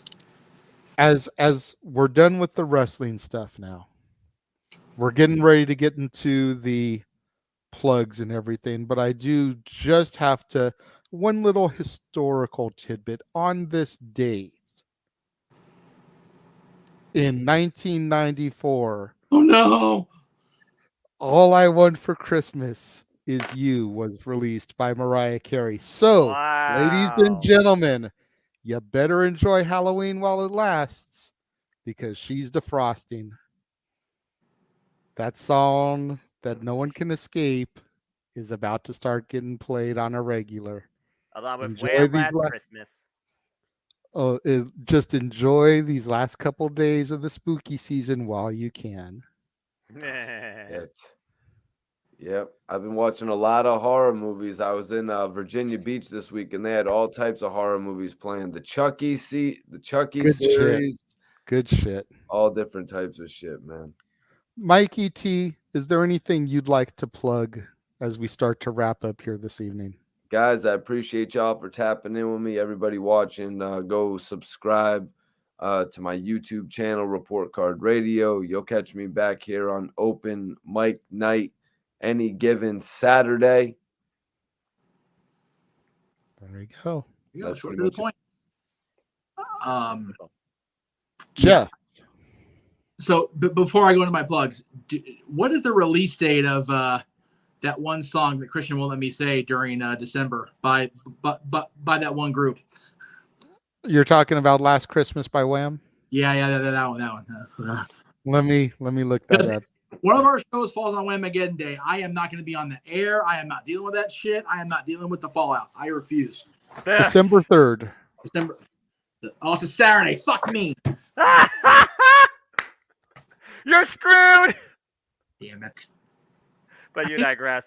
Anyway. I kid you not. Every year, the station that plays the Christmas tracks over and over again. It's one of those two. You know, it literally, the first song I freaking hear, it seems, every year is Wham! Last Christmas. What the fuck? This is why I have found the Main Street USA Christmas loop and just keep that shit going. Tra la la la la. Exactly. Well, that's reason number 2. If you know, you know. If you don't, you'll hear the story at Drinkers Aside. Anyway. I picked up a classic, guys. I picked up a classic. Right, hold on, JJ. Hold on 1 second. I got this. You're gonna appreciate this. But I got a classic. If you're gonna cue up music, don't get us dinged on copyright. Oh no. This is a Warzone classic. Oh, okay. Oh. All right. So I was in Virginia Beach. So I'm sorry to cut off your plugs, Jeff. No, please. I kind of cut mine short, man. I gotta do something more interesting for the Open Mic Night fans as far as the plugs. Please, by all means, absolutely. But the Virginia Beach Library, they had it was this library inside of an old bank. They had vaults inside of it and shit. Great stuff, absolutely. So then they had a free section, and my girl noticed these DVDs. We're checking out the music. I'm like, we got a CD player, but we're checking out the DVDs. Right. So we got this DVD right here, which I'm not too familiar with this series, the Star Trek series, Star Trek 3D. Into Darkness 3D. Oh, okay. So that's the second one of the new timeline. That's good. That's good. Yep.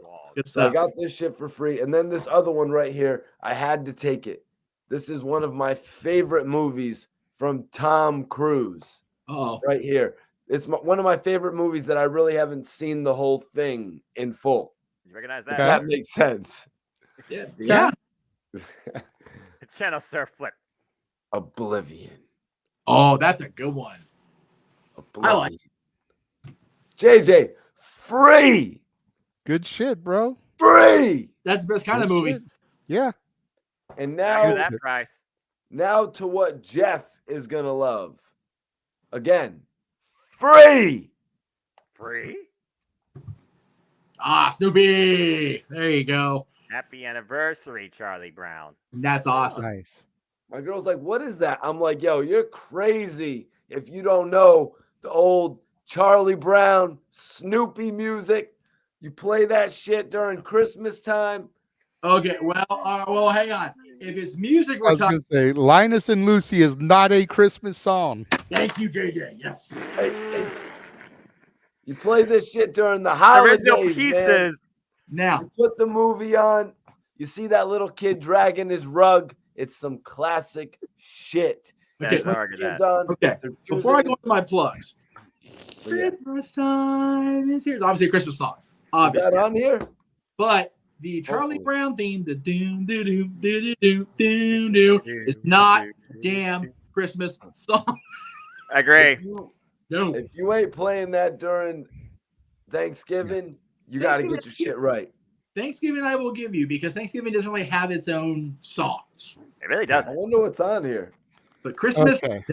and the fact that Coast and the other Christmas channels play that shit, no, terrible. All right, Yeah. plugs. Here we Oh go. man, Okay, put that plug. We have queued up, so forgive me if you don't have the stuff queued up. If you do, cool. Plug. Oh shit, Christmas time is here. There you go. So obviously the premium live events are coming up here. The next 6 out of 7 weeks. Hang on. 1, 2, 3, 4. The next 5 out of the 6 weeks coming up. Yes. We'll have coverage from the Jeff Meacham Network because next week is we don't have to redact anymore because Noah's going to be there and WWE's saying the actual word. The show from Saudi Arabia, Crown Jewel, coming up on the 5th. We're going to have these two guys. God damn it! These two guys coming up for Crown Jewel. The following Saturday will be NBA Hot Time, baby, with me and Noah on the call. There is Hot Times. The following Saturday will be AW Full Gear with definitely Noah, possibly James on commentary. I still don't know my work schedule for that, so I may not be there for pay-per-view or open mic night. And the end of the month is War Games. War Games! Survivor Series, of course. That'll be in, I believe, that'll be November 26th coming up at 7 o'clock Eastern with our pre-show. Open mic night, of course, that Saturday. And then December 10th is a double feature, freaking Rocky Horror style. First with ROH Final Battle, which I believe, Noah, was I right earlier? This is the first pay-per-view they're presenting under the Tony Khan era? Death Before Dishonor was the last one. I believe it wasn't full pen and paper then, so I think you are. Okay, I mean, they had Supercard of Honor, which was technically under the leadership. Yeah, that was WrestleMania weekend. Then the Jet did Jet Before Dishonor last month, I believe. July. Okay, so there you go. Like July 25th. And then, that's right. It was July. Thank you. And then later that night, of course, will be NXT Deadline, which whatever that means. Yes. Curious name. But the other two Saturdays, which will be December 3rd, will be, of course, the day I fail at Wednesday, much to Christian's chagrin, but we will have open mic night that night as well. So every Saturday, either post pay-per-view premium live event or at 8 o'clock Pacific, 11 o'clock Eastern on a non-pay-per-view day, you will see open mic night on the Jeff Meacham Network multiverse of media. Talk wrestling if I'm home Tuesday nights, which I am for a while. Dad's this coming Monday is the culmination, if you will, of JJ's 31 days of classic horror, and we're ending on Halloween the way you should end on Halloween with Halloween Ends. The difference is forward to that. Time, there you go. Since the relaunch of Renegade's reviews back during the Dwayne Johnson month, he will have a co-host, little old me. So the dads will be reviewing Halloween Ends. Is that live or is that pre-recorded? Canned. It is canned. Already in the JJ has that in the queue. I'm assuming it's going to go up if it hasn't already gone up. I haven't been on YouTube today. But yeah, so today he actually is on Halloween itself, the 2018 movie. Tomorrow's review will be Halloween Kills, which will go live as we're at the complete opposite of Halloween, which is the happiest place on earth. And then, of course, Monday we will have Halloween Ends, which will be If you've seen the movie or you're not, it better be the damned end. We'll Jedi talk about more of that on Monday, but check out his reviews all month. This month, he's been covering. Let me try to remember here at however what time it is at night. He started with Freddy Krueger, then he went on to the Happy-Go-Lucky Addams Family, then he went into Scream, and went into the not as happy-go-lucky but still very Disney Hocus Pocus pair, and then he finishes off with Halloween, which has been, I think he's on number 485 by the time we get to Monday for Michael Myers stories. So there is that. Lord. God bless Michael. He'll never die, as Jamie Lloyd said in part 5, which was 30 years ago. That'll be that. And then next month, he's got Sandra Bullock month, plus the pay-per-views, plus my review of the Mickey documentary, plus his review weekly of the Santa Clauses series. We will never not be busy ever again. We're going to be working every day, whether I'm on the clock at the mouse or not. So there you go. All right. Well, thank you, Jeff, for taking most of my plugs away. Hey. For those of you that didn't tune in this past week, you can go back on the queue and check out me and Jeff doing our top 10 horror movie sequels. Yes. Make sure you check out tomorrow, in addition to Halloween Kills, the War Zone, the weekly acquisition report. What's your haul this week, brother? Another batch of Dollar Tree DVDs. Nice. Stat Boy Sports Bar, of course, Tuesdays. Make sure you check out our friends at No DQ for their Raw recap, Dynamite recap, SmackDown recaps, as well as the No DQ reviews on Thursdays. You never know who's going to pop in over there and join the panel with Aaron Rift and Virtue. We've got the November to Remember coming up. Jeff and I doing our top 10 November to Remember matches, which ended up being my top 10 and a couple that Jeff wanted to throw in there because I pretty much hit every mark he was going to do so eloquently. That's accurate. The week of Thanksgiving, we're going to be doing the top 10 charity singles to kick the week off. Yep. Can we get an example of a charity single? Yes. We Are the World. So specifically designed to raise funds for a charity. Band-Aids, Do They Know It's Christmas? Huh. Interesting genre. Yes. Yeah. There's more of them out there than you may think of. Just a few of them there in the graphic. Gotcha. I made sure this was a collaborative list that Jeff and I did. It was more me driven because I'm more the music guy. I put together the 10 that I wanted to acknowledge, Bloodline style. And then I grabbed a few extra graphics in addition to, because Jeff didn't know what I had or where they were going to be. I just sent him all the images that I pulled so that I could kind of throw him off the scent a little bit. He made that oh so awesome graphic there. So there's some images there that are pretty dominant that aren't even on the list. Yep. Exactly. Yes, and then there's others that are on the list that are kind of a little bit more hidden there. So just the way it came out was kind of cool there. That's pretty neat. Appreciate it. JJ, can I talk to you about Halloween real quick since you're in the middle of your reviews? Let me finish my plugs. Okay. And then, yes, we can get back to that. As Jeff touched on, the Santa Clauses premiering Thanksgiving Day. While you're at that, make sure that you look Santa Meacham while you can. Yes. His time is very, very limited this year as he's got the House of Mouse to deal with as well, but he is available for in-home appearances, virtual visits, anything that you may need for your kiddos, especially if they start acting up and you need Santa to be like, hey, mother effer, if you don't knock this S off, I ain't coming to your house. I'll bring you. Oh. And then in addition, of course, to the pay-per-views, PLEs, and other open mic nights, make sure you guys tune in on December 23rd for our Christmas special of open mic nights. Eve of Christmas Eve. You want to see Mike T drinking some eggnog? That's going to be a fun one. There is actually going to be no wrestling talk that day. Just going to be us. It is going to be us, like families do, shooting the shit, talking our traditions with Christmas, favorite movies and Holy. songs and all that type of stuff. The stuff we love to do at the holidays. That's right. You know, I like that a lot because I do feel like there has to be at least one day of the year where you truly are disconnected from all things wrestling. This would be Exactly. special to say the least. Exactly. And you figure, everyone's got the holidays on their mind. We don't want to do it on Christmas Eve, which would actually Heck be no. Saturday. So point. this idea was proposed to do it on Friday instead. It's going to be an hour and a half to 2 hours. There's not going to be this 3+ hour runtime. We're keeping it condensed. You say that. I am putting the hammer down on this no. one. 90 minutes. Damn it. Do not trifle with JJ and my Christmas EVs. Hell no. About to say, I respect that. Good man. I'm putting the hammer down on that one. I didn't expect us to go this long tonight with it being a not really busy week, and we went longer than we normally do. Thank you, Diatribes on movie revenues. Mikey T and Jeff Beacom. And then in addition to our Christmas special, make sure you guys tune in on New Year's Eve.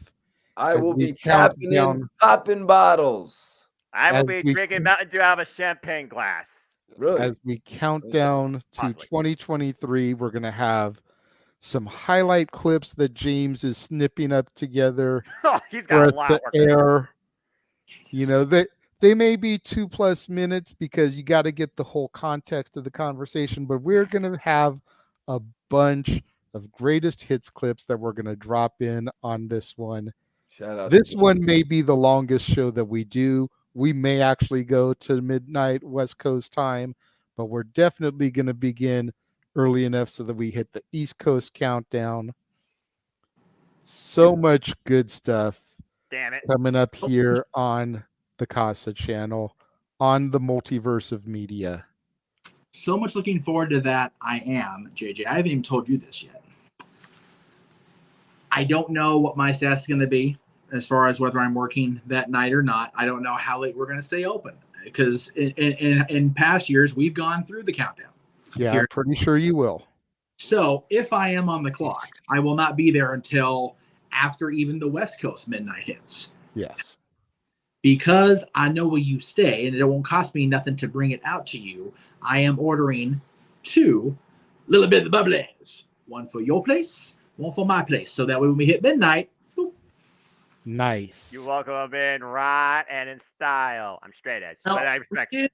We did a little bit of bubbly to kick off year 3 of the Jeff Meacham Network. So I figure we should have, since we're going to be on New Year's Eve and we're not having a day 1 broadcast, since WWE decided the discussion about $100 not to do that damn show, we'll do it New Year's Eve this year instead.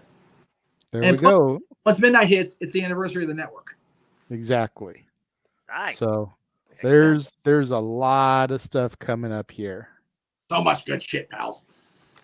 Yeah. What was it you wanted to ask me about Halloween, Mikey T? So now you've reviewed all the Halloweens up to Halloween Kills? Today was the 2018 Halloween. Kills will be tomorrow and Ends will be on Monday. Okay, so first I wanted to ask you what was better to you, H2O or Resurrection? H2O, 100%. Okay. All right. And so you got to both of the Rob Zombie ones? Yep. How do you feel the Rob Zombie ones compared to the 2018?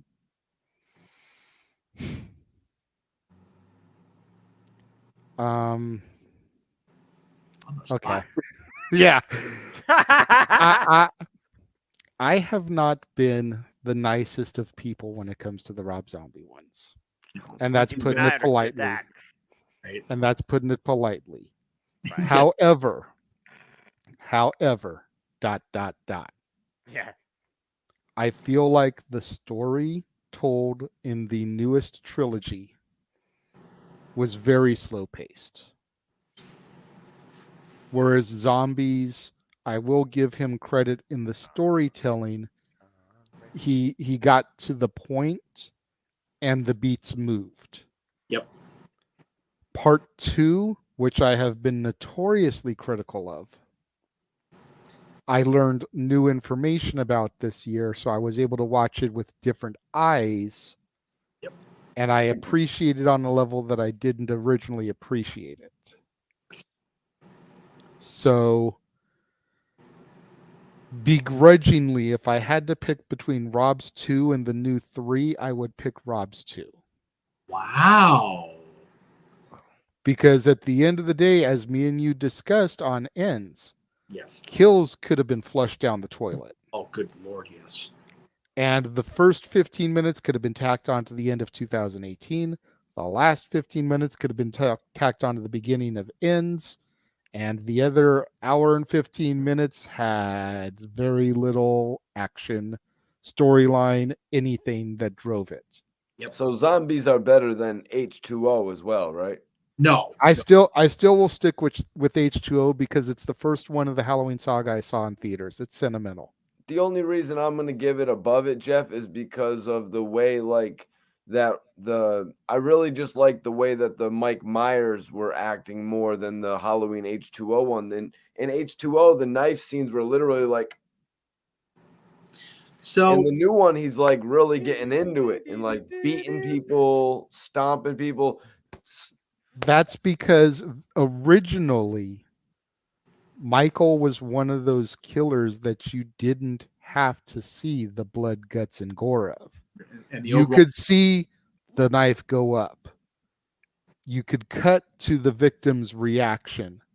You could cut to Michael's hand coming down, and that was all you needed. Very Hitchcock-esque in that respect. Nowadays, it's all about the bone-crunching, blood, guts, gore, gutting the victims like a tauntaun, and hashtag that's not my Michael.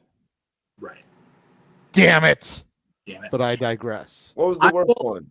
I will say this. Also, Mikey, if you are on the fence about H2O and you feel like JJ and I do about Resurrection, which is just hot garbage. Spoiler alert if you haven't seen Resurrection after Laurie dies. That's the best. That's the only good scene. Which is why I think the rest of it's completely useless. I will say this, though. If you are into the H2O timeline, there is a great fan film that we have put over enormously. JJ reviewed it on during his 31 Days of Classic Horror. Called I also linked it in my review. Yeah, called The Haddonfield Nightmare. Yep, I'm going to go check that out. Definitely check it out. It's still on YouTube for free. I have a hard copy as JJ because we believe in it that much. There is a sequel to that coming out and going into production called The Last Nightmare that actually was announced on the 19th, the day Halloween 2 came out, and the day that JJ reviewed the original Halloween 2. So definitely check it out. It's in our trailer packages on most of our shows, not tonight's because tonight was already long enough as it was. But it's definitely worth a look at the trailer. It actually goes up on Indiegogo for funding on Halloween Monday morning. So definitely check out those movies. Also, there's a little short fan film called You Can't Kill the Boogeyman that our buddies at Dark Crown actually produced out in Haddonfield, out in Pasadena here in California. They're having a sequel come out soon-ish too. So if you're not a fan of the way the timelines deviated on full, theatrical screens, there are options to make your Halloween Souls all better, because Resurrection was garbage. JJ, I can't tell you how it warms my heart that you've not come around on the zombie movies, because they still are what they are, but at least you have a better appreciation for them. Can't wait till Scout and Danielle. I'm not gonna lie. I pulled that out of you, It's man. gonna make a freaking day, especially Scout, because Scout's always been even herself about her legacy in the Halloween saga. Sorry to say it, but Jamie Lee Curtis, she kind of capped. She was capping a little bit when she was saying that she was coming back to do 3 Halloween movies, because Halloween Kills really didn't involve her all that much. And then what they did in Halloween Ends, I mean, I'm going to let everybody see JJ's review of it on the 31st. I'm really eager to see what the two of you got to say about it as well. Sure. But it really didn't make it about Laurie Strode as much. You know what I mean? That was my only issue. And that's why I feel like you're choosing the zombie movies as well, JJ. I will say this. This is a little bit of a spoiler, if you will, for Jeff and I's review. I won't go too in depth about it, but I'm just going to say this. we did mention that, and we discussed how this new trilogy very much echoed the original trilogy. How the 78 Halloween and the 2018 Halloween basically were exposition, setting everything up. 81 H2 and Kills, both the main character, Laurie Strode, was laid up in the hospital, had very little to do about it until the final action scenes. And then H3, Season of the Witch and Ends, had very little to do with Laurie or even Michael until the final act in Ends, really. Yeah. Which Michael had more to do in this one than he did in H3, because all he is a meta moment cameo on the television. But the whole trilogy basically echoed those first three films. Yeah. Wow. If you've not seen Ends yet out there, by the way, the parallels between that Season of the Witch are right away. Right away. So, yeah. And it's free on the Peacock, so go watch it. Yeah, so we'll probably talk more about that on the next open mic. Well, and JJ, I will correct. I don't even work for fucking NBC. I'm gonna say it anyway. It's not free. You have to have that premium level, like we WWE fans do. But well, you know what I mean. I know. I'm just throwing it out there. Just so everyone else understands. So before I throw it over to Noah to take us out of here as he do, I'm gonna leave everybody with this. Here we go. Even a man who is pure in heart and says his prayers by night may become a wolf when the wolfbane blooms and the autumn moon is bright. Noah, take us away, good sir. Okay.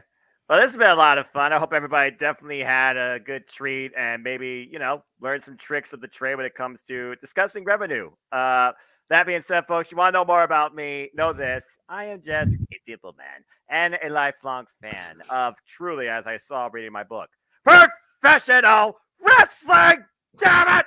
But I digress. Find me on Instagram, Twitter, and YouTube, and Foster 1916 for all veins of wrestling. Shout out, of course, to my entire ATW family on Twitter. Will we at some point do an ATW video impromptu discussing the last month of all veins wrestling? Maybe on Synergy's Twitch channel, maybe on my Zoom, maybe live on my YouTube. Who knows? Gotta get with the family again, too. Stay tuned for my continued coverage of all things All Elite Wrestling on Steve Paul Loves Wrestling right here on YouTube. And more soon predicting panels regarding WWE, AEW, and Impact Wrestling as well. And again, there's so much freaking wrestling coming up in November. I am so excited, especially also the NJPW Stardom Historic Crossover. Keiji Muto, or Great Muta, excuse me, botch. Well, technically, one and the same person. It'll be his last JPW match. They crown the first ever IWGP Women's Champion. You got Stardom and NJPW mixed tag team action. I never thought I'd see the freaking day that Tom Lawler would be with Siri. That's crazy. And so much more, too. And again, it's just a good time in life to just freaking be a fan of this industry. But as always, let it conclude, there are no winners, no losers, no betters. They're just fans with opinions, with this passion we all share. At the end of the day, folks, support one another, respect each other, protect your mentality too, and treasure your families. And just enjoy life and enjoy professional wrestling. It's as simple as that. Couldn't say it better myself, which is why I always let you wrap things up for us, Noah. Once again, thank you guys for tuning in and joining us this evening. To the 10 of you that are still watching, thank you for being with us for almost 4 hours. We love you guys for this. For the man whose name is on the marquee, the West Coast Professor, Jeff motherfucking Meacham. For Mr. Report Card Radio, Mikey T. For the simple man, Noah Foster. I am the Renegade, JJ Williams. Tonight, JJ McFly. Thank you all, and we will see you guys next time.